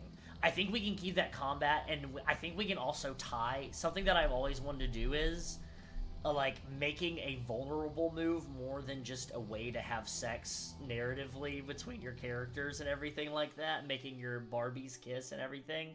And then also like some places use it like Monster Hearts, they use it as like there's a mechanical benefit for like coupling together and everything like that. But then you have like the Between and Public Access that use it further as this is a way to recover health and everything. And I think that there's a way that we can take further inspiration from Bloodborne or Soulsborne's games, and the fact that the downtime carousing vulnerable move, whatever we want to call it, that is an opportunity to where you can choose to recover your health, or we can do it where at the end of every skirmish, at the end of every combat, you recover your health anyways. But we could also use it like where you have to use a downtime during like in between missions, and you can choose to either level up, heal, or do something else, like build camaraderie amongst your like teammates. I think that's something that we can do where we keep that narrative kind of like that narrative flow. Yeah. But then we can also have that tactics where it doesn't feel as disjointed as say like Lancer does, where Icon like improves on the Lancer thing. Lancer, and I know we got like Lancer super fans like B, who is like helping on Formula Infinity. She loves Lancer so fucking much. I enjoy Lancer, but I also understand that there's a valley, there's a divide between the narrative game and the combat game, and they're just like welded together. And I think that there's a way we can make it where it feels a little bit more flow, and that's going to happen in the play structure as well. I think the phase structure. I think I have the thing that connects it. Ooh. I love when I say something and you're like, oh yeah, I've already done it. And I'm like, you motherfucker. I haven't done it. You can watch the tapes back. You could see the gears thing. But truly, just like the sheer amount of video games that I've played. Timing has nothing to do with it. It doesn't matter if you thought this up yesterday or just now on the fly. It's just like, I say something and you're like, oh, I fucking thought of it. I'm like, of course you fucking did. You asshole. Hey, it's both ways. Because I'm like, hey, I don't know this is just a vibe, a thing. That's why we're a two-headed monster. That's why we're working together. But before I forget it, like I do with all of my short-term thoughts, I know that there are a lot of feelings in the space about Candela Obscura. I will not be going into those feelings of the space. I will be going into. Sorry, I will be going into. No, yeah, bless you. I will be going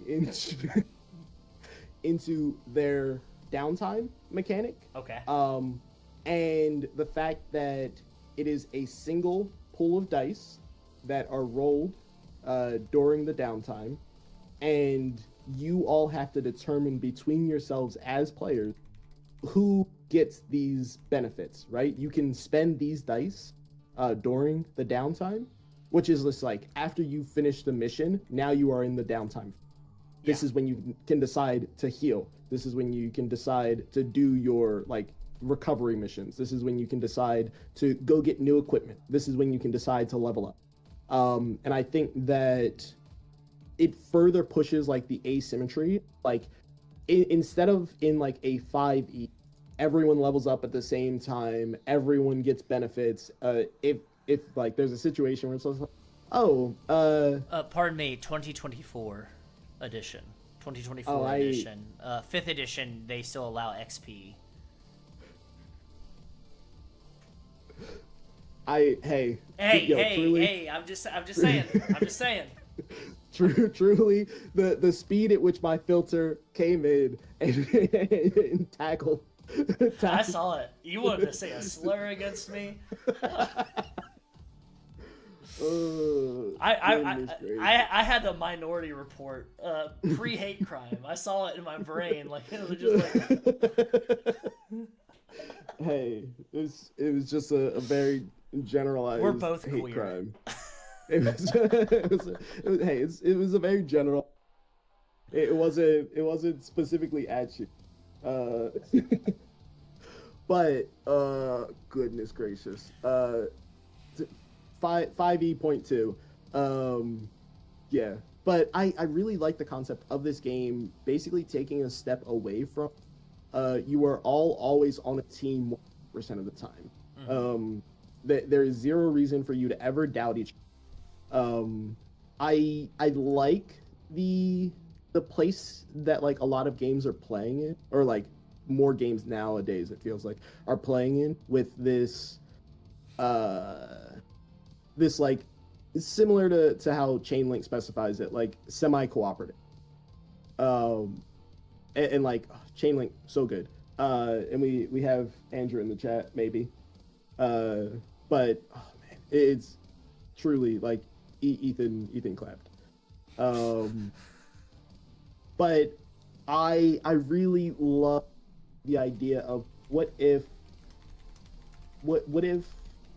as you level you are basically, oh, this is wild. What if there is actually a ranking system for your characters, and this is like character building, and like depending on like how many points you want to spend on things like actual skills, it means that your rank is higher. So when it comes to like downtime, you can basically pull rank and be like, because my rank is higher, I get to pick dice first. Because you used the last downtime to heal because you got fucked up, but I used the last downtime to level up, and now I'm up in rank. Yeah.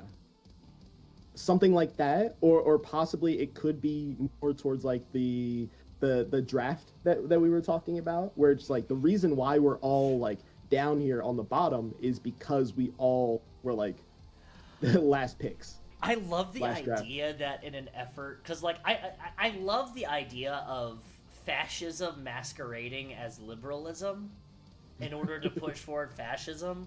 I love the idea of like, to showcase equality amongst your peers within the squad, each mission you will have different rankings of who is the captain and who is like, and so at the beginning of each mission everybody rolls a dice pool, and who has the highest roll is the team lead for that, is the team lead and everything for that mission. Absolutely, because the closer you get to Hound, the more dice you have. Yeah. So the people who play more towards Hound are always going to have more dice, so a higher chance of being the higher ranked in the like hierarchy.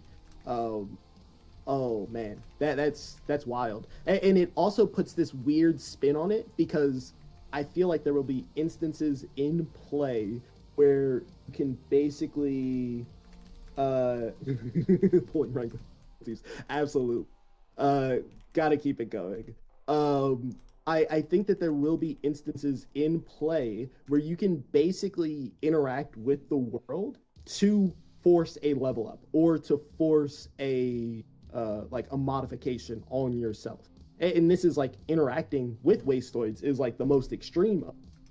But I also like the concept of like I know that they do it a handful of times in Baldur's Gate 3.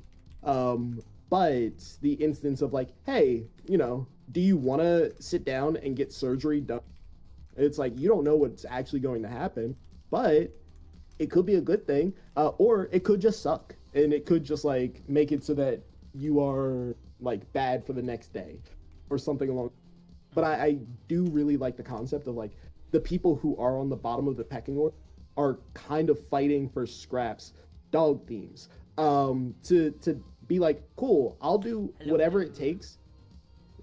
What up? I'll do whatever it takes to get more like levels, to get more experience, to get points that are specifically and then it like it has that like that juice, that squeeze, that like everyone in here, sure, you are like a pack that is fighting together, but the run of litter kind of is like it's a thing. That's and very bringing quickly some of gets those, pushed like, off. Paragon system mechanics like Deathmatch Island, Aegon, or Chainlink, which you can buy on the plus1exp.com store right now. You can go get Chainlink right now. That's a plug. Y'all got. That's a plug. You got. All right. Anyways, but like, yeah, I like that. Yeah, gorilla plugging. Whoa. That means a different thing where I'm from. Yeah, there you go. We went the same direction.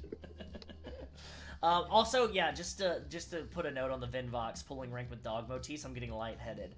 I've gotten to the point now where I'm going to try to Trojan horse puppy play into every single one of the games that I design in my life now.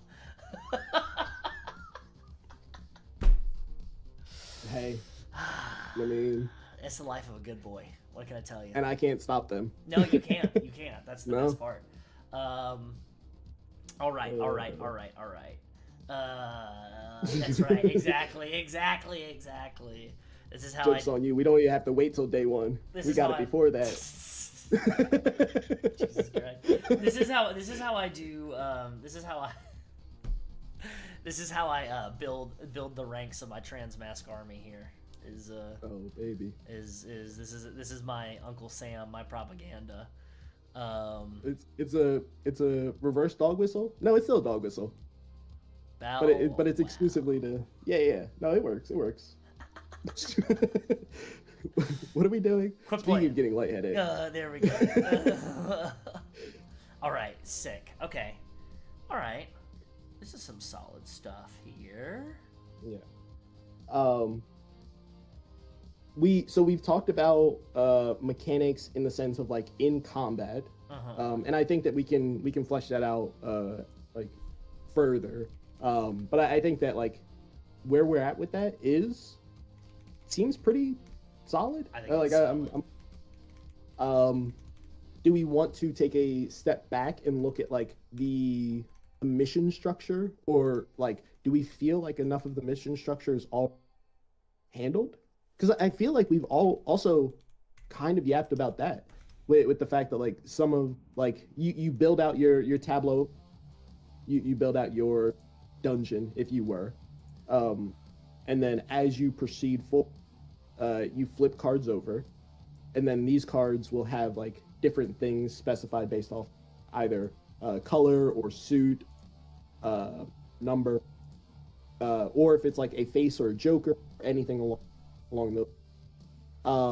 I also like the concept of being able to kind of have a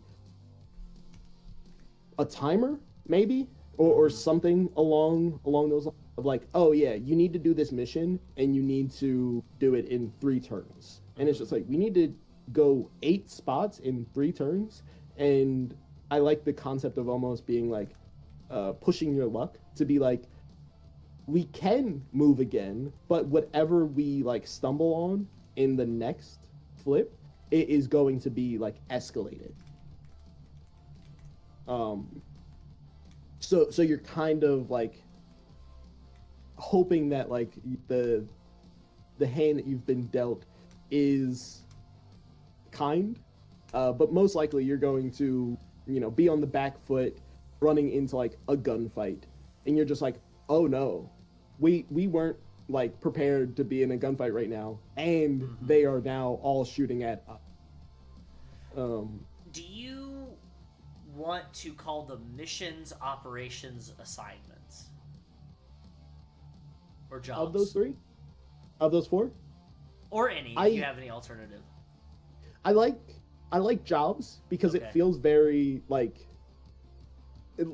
anyone can do a job. Anybody can do a job. I feel like if we were to call them missions, they would get too much like credit. Like at the end of the day, these are janitors. Yeah. Hey, we love our janitors. But they're custodians. this yeah. No. I said what I said. But in this fascist regime that we are designing in play, I think that the concept of it is like, hey, no. Actually, this is the equality of the situation is the simple fact that like, oh yeah, you're not special. You're all just doing jobs. To kind of downplay it, to be like, no one is a hero unless if they are working towards like the overarching goal. Like we are all like the winning side, but we don't have individuals that are like poster boys or poster children. Is it too much for me to call the character creation section making a good boy? Yeah, it's probably too much. I need to I didn't say it was too, but we'll figure it out. Yeah, I got it. I'll put it in parentheses. Yeah. We can also put it in parentheses in the actual print as well. Oh, okay. Oh yeah, we're making the game. Hey, speaking of good boys. Hi, thank you. What is it? Who's there? Problem solved. Let's see. Yeah, I like the idea that going to that job level, not only do you have to like push yourself to be like, oh, we have to finish this in X amount of time, because like this is where you get your as well, like things that you can stumble on and get like additional benefits, or like, oh, here's an extra die that you can during like downtime because you like helped do this thing, or because you decided to take this stuff for yourself. Like, oh, you find supplies that are labeled for the shops in your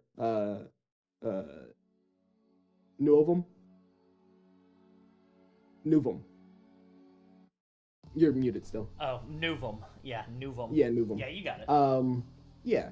But like these are blocks. These are supplies that are specifically labeled like one of the general stores in like either your Novum or a different Novum, whatever. You can take these supplies. If you do, you get an extra 2 dice during downtime. But there will be repercussions. Repercussions. Yeah.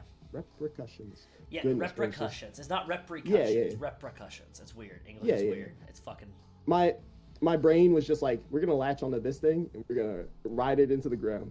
What do you think I'm doing while playing Ghosts of Yote? I'm sitting on the couch and I'm just saying words that are built like that. Restaurant. Yeah. Restaurant. Yeah. Wednesday. Wednesday. Yeah. I think, not to get too off track, my favorite is saying states like that. So like Connecticut. Yep. Yeah. But yeah, I like these being, if you full clear a job, you get more rewards, but you're normally pushing yourself to do more dangerous things, right? Like this card is like, oh, like we were kind of yapping about with like the physical location being like, this is a chasm. Someone has previously put together a rope bridge that like spans over this chasm, but it's worn down, it's torn up, it's terrible. Now roll, your pool of dice, and you're looking for like a certain thing. And if you don't get that thing, then like start a new like location that is this thing, and you are now in the cistern or whatever, however we want to like label it. But it's like, cool, you rushed, you tried to do this thing, you tried to get this, and now you've been punished for it.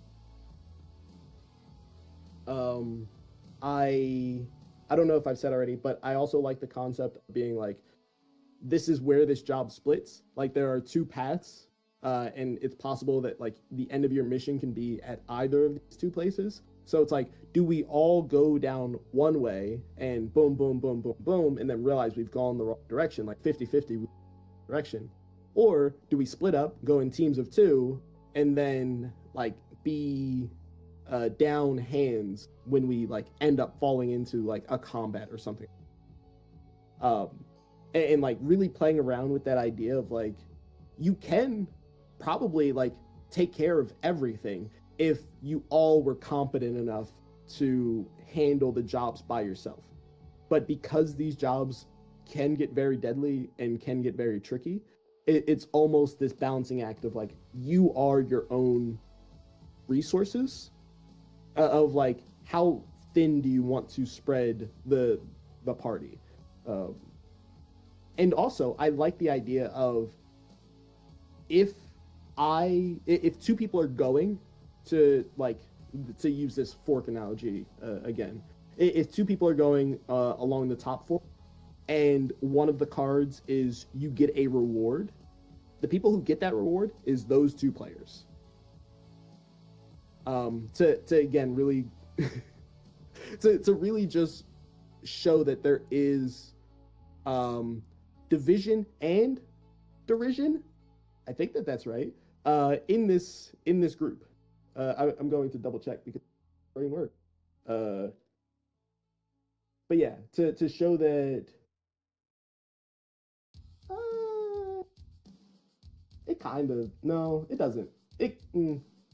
Derision means either ridicule or mockery.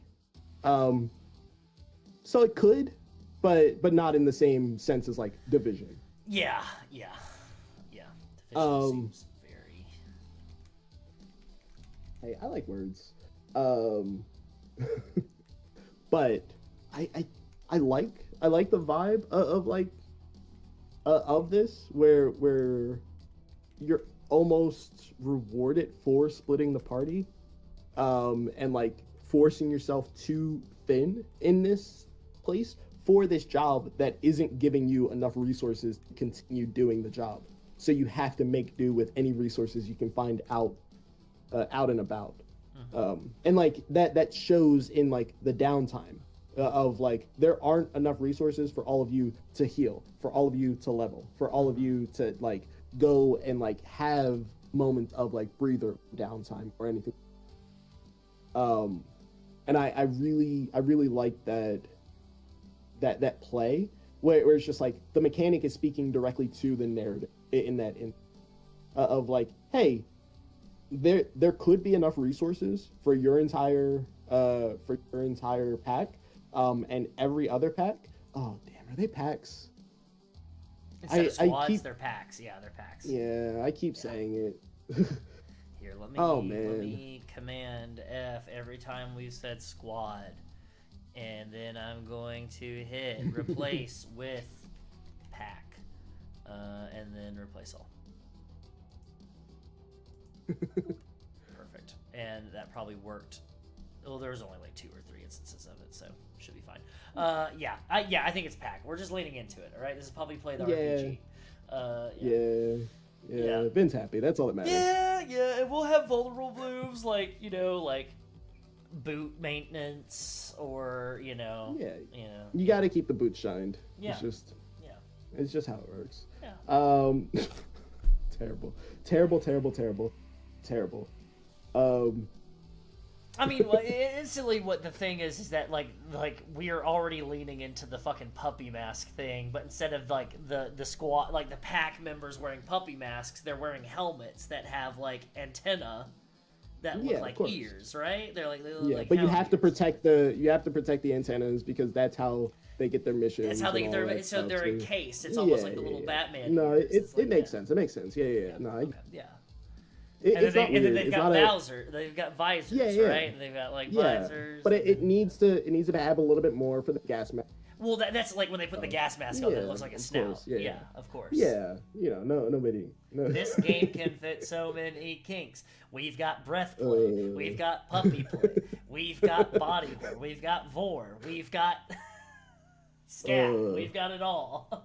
all the good ones. Just Everything that hitting you love. every single content warning on this stream, and I just did the suck it, the X. Yeah. I did a cross chop. Oh man, I smacked my mic. But yeah. Yeah. I just looked over and saw the stream out of my eye of you doing it again. It was just like, yep. Did it look great? Did it translate? Yeah, Translate? it was good. I think it was good. I mean, obviously, I think chat's gonna have to let us know. But Yeah, it's up to them. We can't decide it. It's surely up to chat to decide. I mean, I can. Oh, I can. okay. I can Yeah. decide. Yeah. No, Built it was good. Built different. Oh goodness gracious! We're just making the next game for plus 1 3 XP. It's okay. Yeah. Oh yeah. Plus 3 XP. Yeah. Plus 3 XP. No. It's plus 1 3 XP. Plus 1 3 X. That's right. Yeah. Yeah. It's so beautifully terrible.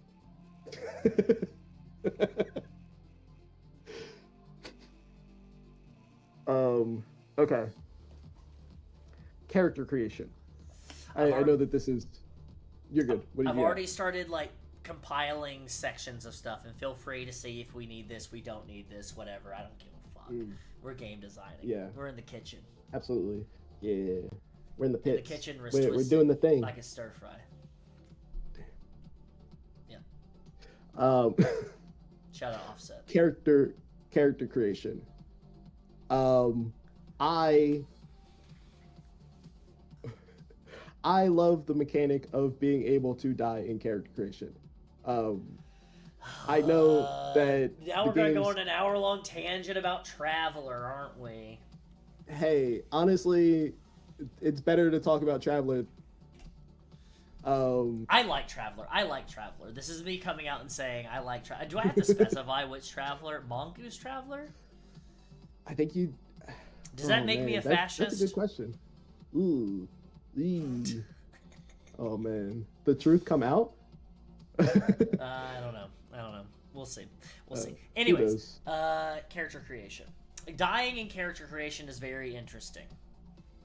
Yes. This is suggested something like that the pups go through something like the Spartans in Halo, or like physical training. Yeah. Like dealing with like just the stress and the strain of it, like live. Being exposed directly to wasteoids.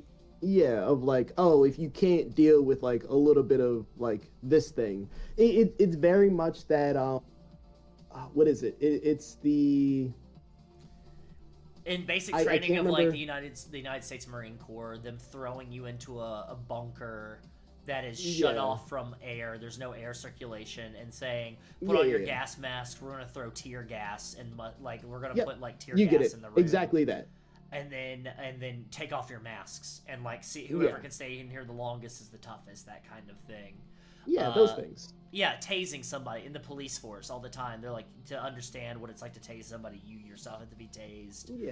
The Navy spray. SEALs being in a vehicle that they then submerge into and then they force them to unbuckle themselves, undo the door, and then swim back to the surface. That type stuff. You know, obviously very sane and normal things that you should do. Shade? What shade? But I feel like these things, man, it's crazy that we can take these real life things and be like, yes, these would be perfect for our fascist game. We will stay as far away from that as possible. Oh, goodness. Man, that's truly, truly disheartening. Making a game that is like, hey, this is the worst of humanity, and then being like, huh, dang, the second edition's actually better. They already did it in real life.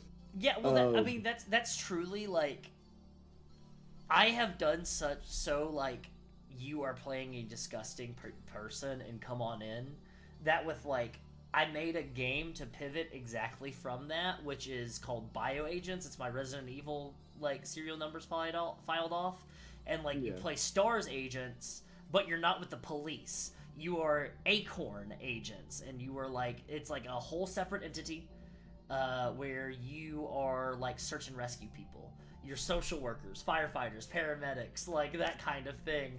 Where I was like, there can be law enforcement involved, but you are not you're not police. You are not like the police department as we understand what it is. You are crisis management, and that is a very. I was like, I have to pivot so far. I made a cop game. I had to pivot so far from like the other side where it's like, you have to be a good person in this game. Now, of course, there are going to be different campaigns where you can play the Umbrella Corps, the Clover Food Corporation company. But like, that's like, I think that there's something inherently important about being able to play the dregs of humanity in a game, because it allows us to safely, especially when you have safety mechanics built in, it allows us to safely engage with and investigate and learn about these systems that are already in place in our world in a way that is fun, and that way it translates, the knowledge translates, and it ingratiates itself into it. Because gaming is always like one of the better vehicles for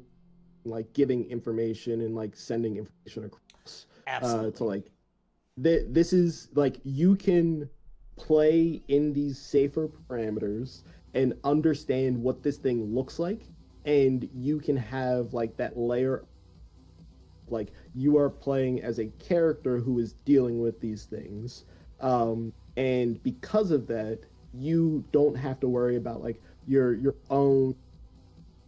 Obviously, you're still worrying about like your own emotions, feelings in these situations, but you can do your best to try and play these through another lens, or like from a different angle. And like that distance creates the safety and the security to be able to, you know, if you're ever in one of these situations, and to be able to be like, I have dealt with something in a similar sense to this before, so now I have tools in my toolbox to be able to actively interact with this thing, to be able to decide, okay, this thing is bad. How do I now interact with it? Like, how can I step in and be like, no, actually, this thing isn't correct. Because like it's very much one of those things where like it's tricky, but very consistently the way that most safety tools nowadays is they are tacked on at the end, and the only time that safety tools are brought up is at the very beginning and at the very end, and not during. Because it almost feels like a to step in and be like, everyone else is having, I don't want to ruin this energy, or like basically be like you were saying before, the woke police, to be like, wait, hold on, I don't think that like we should be delving into these ideas or topics, or if we do, we should handle them a little better, or a little bit more focused. But I think that there's a way that we can have that built in where it's already like scaffolded into the game and everything like that. Yeah. And the very fact that we just introduced a team leader mechanic, and that's your safety liaison within the game. You can build within it where it's like, that's how you are passing the batons, where the responsibility of maintaining everybody's mental and like well-being within the game narrative as a team leader is also, that is your point of contact for like, that is the person where it's like, we go to like for your like within the game, like it is your responsibility to maintain the well-being of your team while you're on a mission. That is also, you are maintaining the well-being of this table. you are helping maintain the well-being. We are all responsible for it, but you are our point of contact for this session. Yep, another POC. That kind of thing. POC, point of contact, POC. Yeah. Point of contact, exactly. Yeah. A different kind of POC, not a person of color. Yeah. Woke. But woke. I coughed. Yeah. Sorry. Yeah, bless you. You. So I do think that being able to structure it and build it around this concept of like the mechanics in place, like help you have additional points of contact. So if you do have a problem with like, hey, you know, I enjoy X, Y, or Z, but I like this current story arc that we're on is like taking some of these things that were fails and are pushing them to like more of like everyone is in this thing. So basically just wanted to like step in and be like, hey, instead of going always like you can go directly to the person who's running this, but maybe that person is a little too in the sauce up. Because like I know that like I've run games where I'm just like, man, I'm cooking. Like I'm absolutely going wild here. To the point where like it is easy for those blinders to come up and be like, oh, wait a second. Like I still need to remember like the player level. But like when you're very much like in it and you're like, okay, everything is flowing. I'm doing like a cursory glance, like, oh, faces. Everyone seems generally chill about the thing. I'm going push, right? Like we have these like air quote like safety tools that are in place that are very usually used loosely explained to be like, hey, if you're ever feeling some type not want to be in this situation, then just let us know. But because people again, it feels like a social faux pas or like a social type of where we're very consistent. It almost feels like a I didn't want to mess up the stream, or I didn't want to break the flow of play, or I didn't want to ruin the story. Anything along those, like it's very easy to explain away why you don't step in, you know, the royal universe. But I think that being able to have like a second person who is also a player who is just like, cool, like I am running the squad. Like if you need anything, if you need someone active to the person who is running the game, or to like put their foot down during play, then like being able to interact with them, it's helpful. It's really useful because not everyone is a social butterfly in that sense, and I think that that's perfectly fine. Absolutely.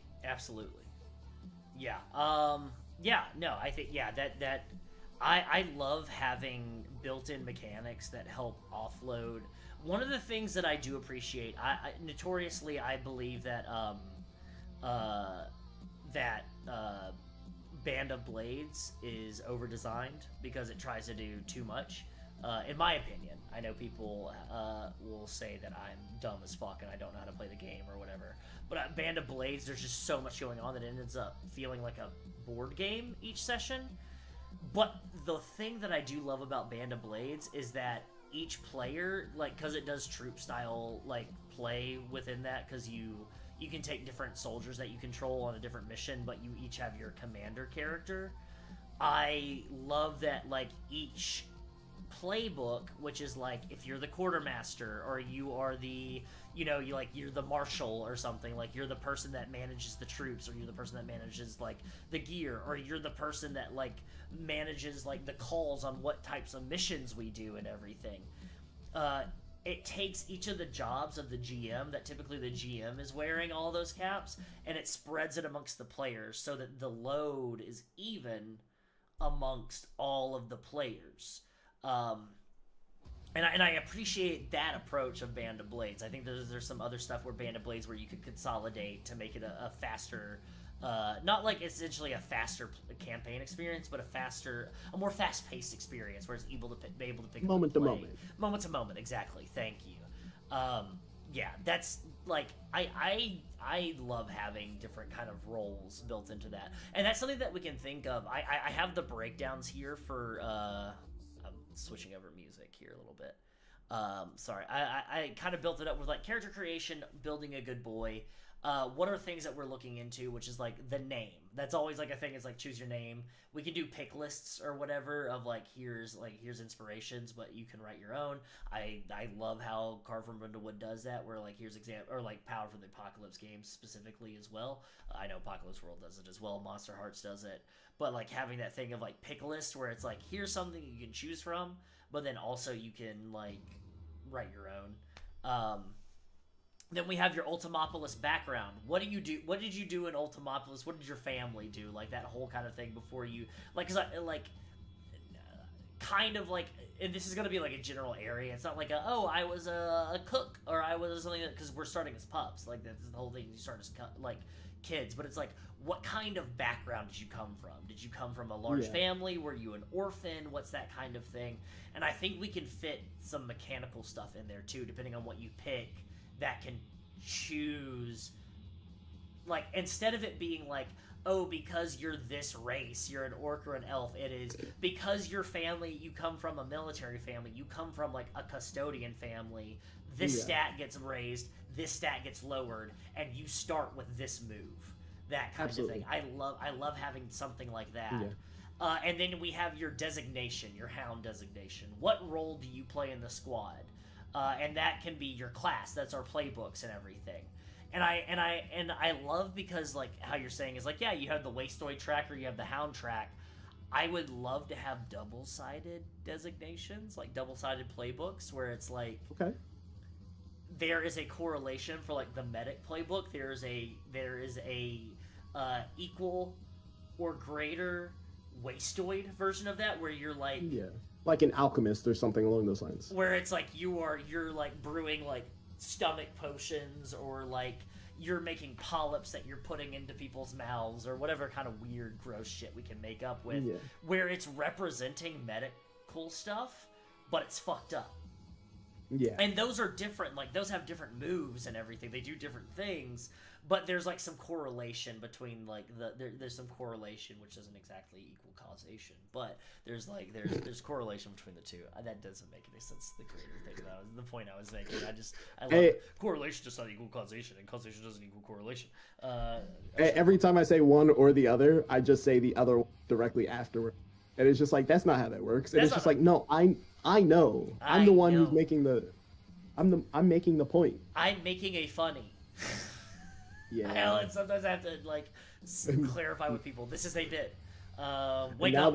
Wake up! It's no longer funny. It's no longer funny. Thank you for making me explain the joke. Now you've helped. You've helped. Yeah. Now I can go to the Comedy Store because I had to explain my joke to you. A lot of the times I delude myself by saying no. It's the Principal Skinner thing. It's the. Am I not funny? Am I not funny? No, it's everyone else that's too dumb or not dumb. That's too much of a jackass to fucking realize what I'm saying. We love to see it. We love to see it. But it's true. And then and then so within that you'll have your hound designation on one side, your mutation, your Wastoid mutation on the other side. And then a section to put like your moves and everything like that. Show me your moves, that kind of stuff. Let me. I also like the. I guess like the obviously. There could be instances during the like before 13 that could be deadly, but I enjoy like the majority of like this. Is like, hey, your character can die in character creation is from that 13 to 19 range. Because like at 19 is when you start. Like when you start play. When you're no longer an NPC in this world. You've graduated to player character. Now the thing is with stats, are we going to be doing like a breakdown of 3 or 4 where it's like your duty, your like, you know, that kind of thing where it's like your bulk, your like your strength, and your deftness, your deft, your bulk, your deft, your wits, or like your wile or something like that.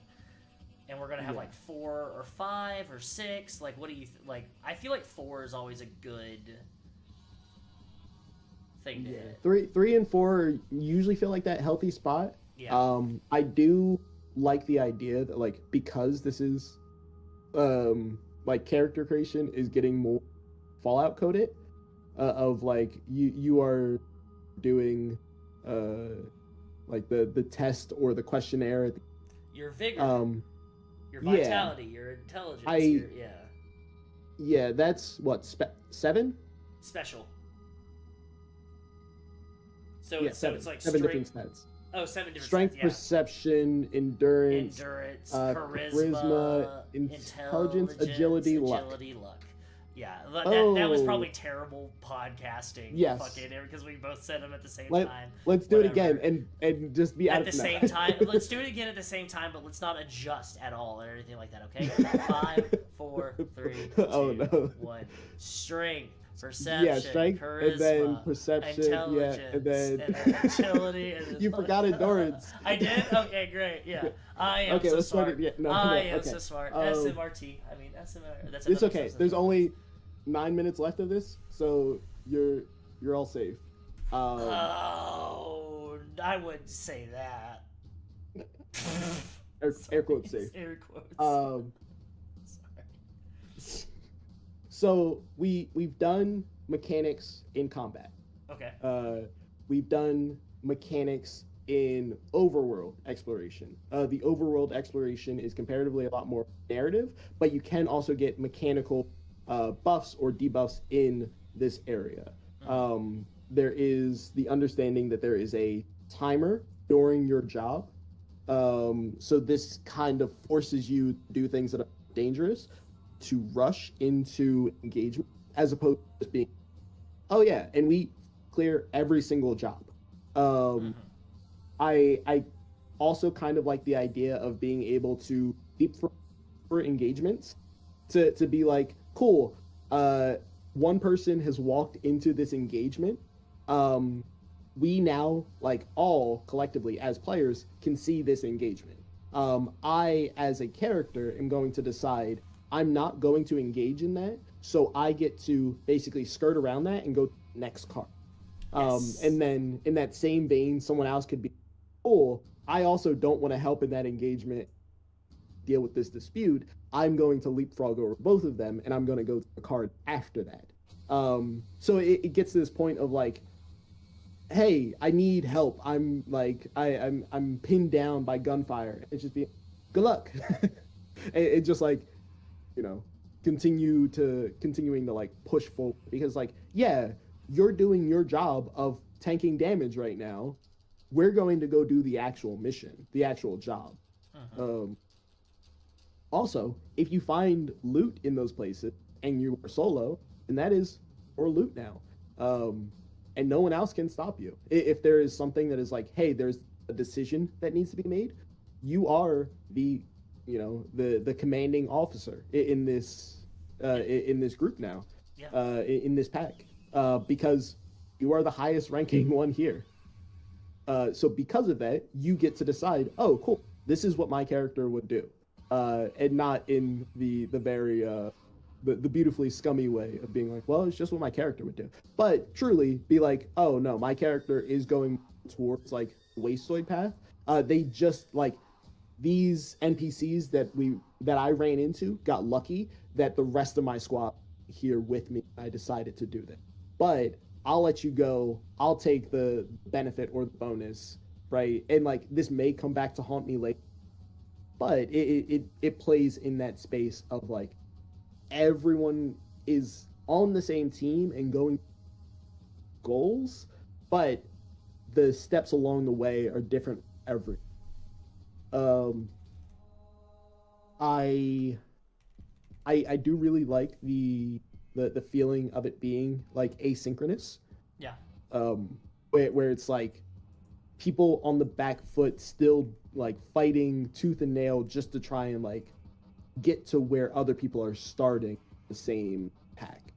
And it being like it's simple. Like just do these things. Just wake up early in the morning, do this thing, and this thing, and you'll be fine. Just do it. It's so easy. Just do it. It's but I really like that almost giving the players reason to crash out with each other, and being able to use those like engagement moves and those like interactions between different players to deal with this stuff. We say crash out all the time as a society now because we've picked it up from the black community, and then Gen Z and Gen Alpha have spread it around and everything like that. And we say it like it's a bad thing all the time. Hey, and it is a reaction to something happening. It is. I will have positive crash outs sometimes. I will lose my which I think which kind of is antithetical to what it means and everything like that. But like there's like sometimes where like it'll just but it's like it's for not that it's like I'm jovial and joy and I'm exploding with joy and everything like that, but it's like it's the eruption of a volcano. It's a good. It needs to happen. Energy, the pressure the is energy built, and it has needs to be built expended in a way. Exactly. Like I guess it's just I depending can't on. wait to pretend meltdown with my. Exactly. Yes, exactly. You get it. You get it. You get we it. do it. We do it realistically, anyways. So. Yeah. Might as well. Give you a chance to be like, hey, actually, are these people actually angry with each other? And it's like, no, stop being parasocial. It's okay. They're playing characters. I mean, they could hate each other, but it's okay. You don't need to know that. There's a lot for us to think about in terms here of like, what should we be looking at mechanically and narratively, and just what is like above table, like what is narrative talk and like what's happening in game. And like there's also something very interesting because I just got a notification that Chase Carter with Rascal News wrote an article or an opinion piece about this game called Revolt, which is like about a violent regime change. And the question that this article is asking is, telling stories about violent regime change is cathartic and entertaining, and maybe that's all it needs to be. I find it very apropos that we are currently designing a game that is built in our techno, our cyber gothic techno dystopian city that's all fascism coded and everything like that. So that'll be an interesting read for me to dive into after this. Yeah. Interesting. I think what we've built is something that's like, I think we have a very solid foundation, and we're starting to build the framework of the house now, and I think we're in a solid direction because it's clicking. We seem to be being able to flow from one section into the next section and everything. Yeah, finishing each other's sandwiches. I get you. Oh God. Yeah. Okay. I think what I'm going to be thinking on for the next week till we come around, there will not be an episode with me involved. You might have an episode next week, and you can stream. You can stream with somebody else. Next Thursday is the 18th, and I will be in New York City. True. I am. And then the one after that is Christmas. Hey, if I'm not working, I mean, I'm perfectly fine to come hang out and yap on Christmas. I am too. My house is not particularly Christmas coded. We are very Yule coded. So. Hey, and also Christmas gets the entire month. Why do they have to, Also, people are going to be home and also be with their families. We'll be here. You can come hang out with us in game design and body double if you need to get away from your racist uncle. Or your weird aunt, or your darling grandmother, or your very intense grandfather. Yeah, or change any of those. To thought daughter, gay son. Which, have you given much thought to which one of us is thought daughter and who's gay son of his pairing? I think I'm thought daughter. You think you're thought daughter? I think so. Interesting. No comment. No, you have comment. to. Okay. Actually, you have to. Yeah, actually, you have to. I can't determine what I am. I can't do that. That's this. I can't.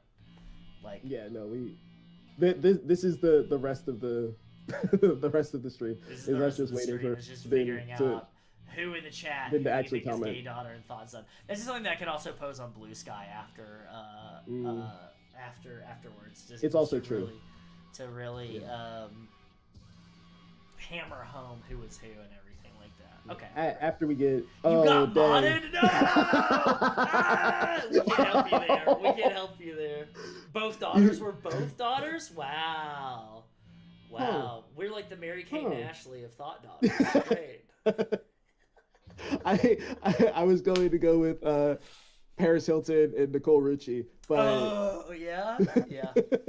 I think you're more Nicole Richie coded. I think just like... Yeah. I think that works. Biologically, we have to go that route. Yeah. No, actually, I think you're actually the... I'm more Nicole Richie coded? Okay. I think you're more Nicole Richie coded. I feel more Paris Hilton than you. You're typically holding things together, and I'm typically the one that's like throwing a wrench in the spanner in the works. As we all know, because we all watched The Simple Life with Paris Hilton and Nicole Richie. Everyone saw this. Everybody right? watched The Simple Lives with Paris Hilton and Nicole Richie on Entertainment Channel. Yeah, on E. On the E network. Yeah. Of course. The Entertainment Channel, I changed names a bunch, so.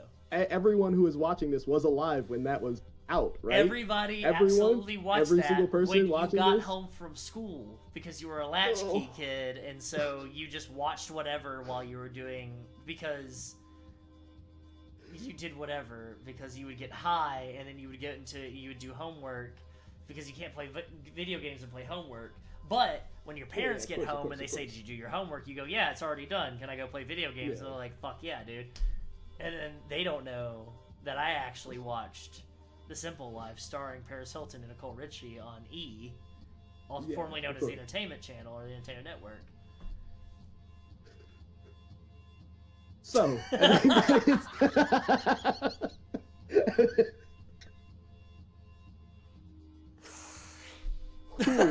okay, I feel like it's now time for us to go home. I think we've gotta move on and save some work for next time. Oh shit! The Thailand Prime Minister is dissolving parliament.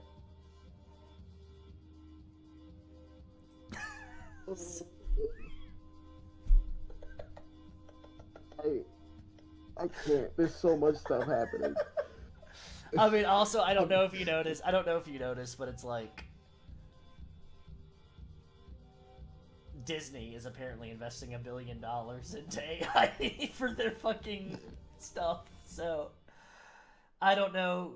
Somebody check on your Disney adults in your life to see if they're doing okay. We live in a society. Yeah. See if make sure that all your Disney and Marvel fans are that they're eating their bananas and they're stretching and they have water for all the hoops they're gonna be jumping through to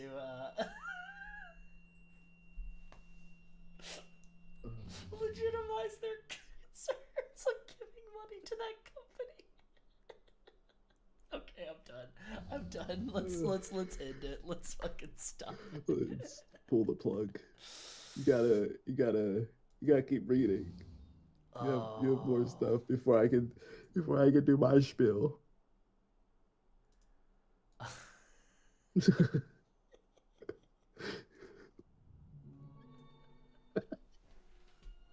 Oh, I'm gonna go first.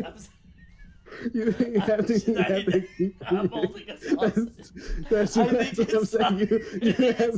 I was. Sorry. Yeah. Sorry. No, you're good. You're good. We're there. I think it's time for us to turn off the laboratory lights and leave some work for next week. What do you think, Quinn? It's not coming next week, though. In 2 weeks. You have another line. I know. Before we go, here's where else you can find us across the internet, Quinn. I'm sorry. No, you're good. You're good. To purchase games, supplements, and more, hop on over to +1exp.com. It's so hot. Let's line. By hopping over to RPGZine.Club, you can join some other cool cats in RPGZine.Club and myself, where you receive 2 indie games directly to your door each month, and you can also scream at me about what games we're making next. I'm trying to get Matt making games. I'm really trying to get Matt making games for 2026. I'm not. We're already full up in 2026. You're not getting any map making games. 2027. Sorry. You might be getting games that have map making mechanics, but I'm sorry. Nobody pitched me map making games. I told them. All right. Yeah. So I'm sorry. Leslie's gone off script again. Sorry. Join the conversation about all of the, not all, and more, maybe not, in our Discord at ttrpg.link/Discord. I am unfortunately Wes Franks. And I'm still Quinn Blackwell. Thank you for turning into Thank you for tuning into +1 EXP. Stay nasty. Stay weird. This has to end. This show has to end at some point. I have the script in front of me. Oh shit, we're still live. We're good. So hard, so the mics are still hot. Oh shit, Quinn. Oh no. Oh no.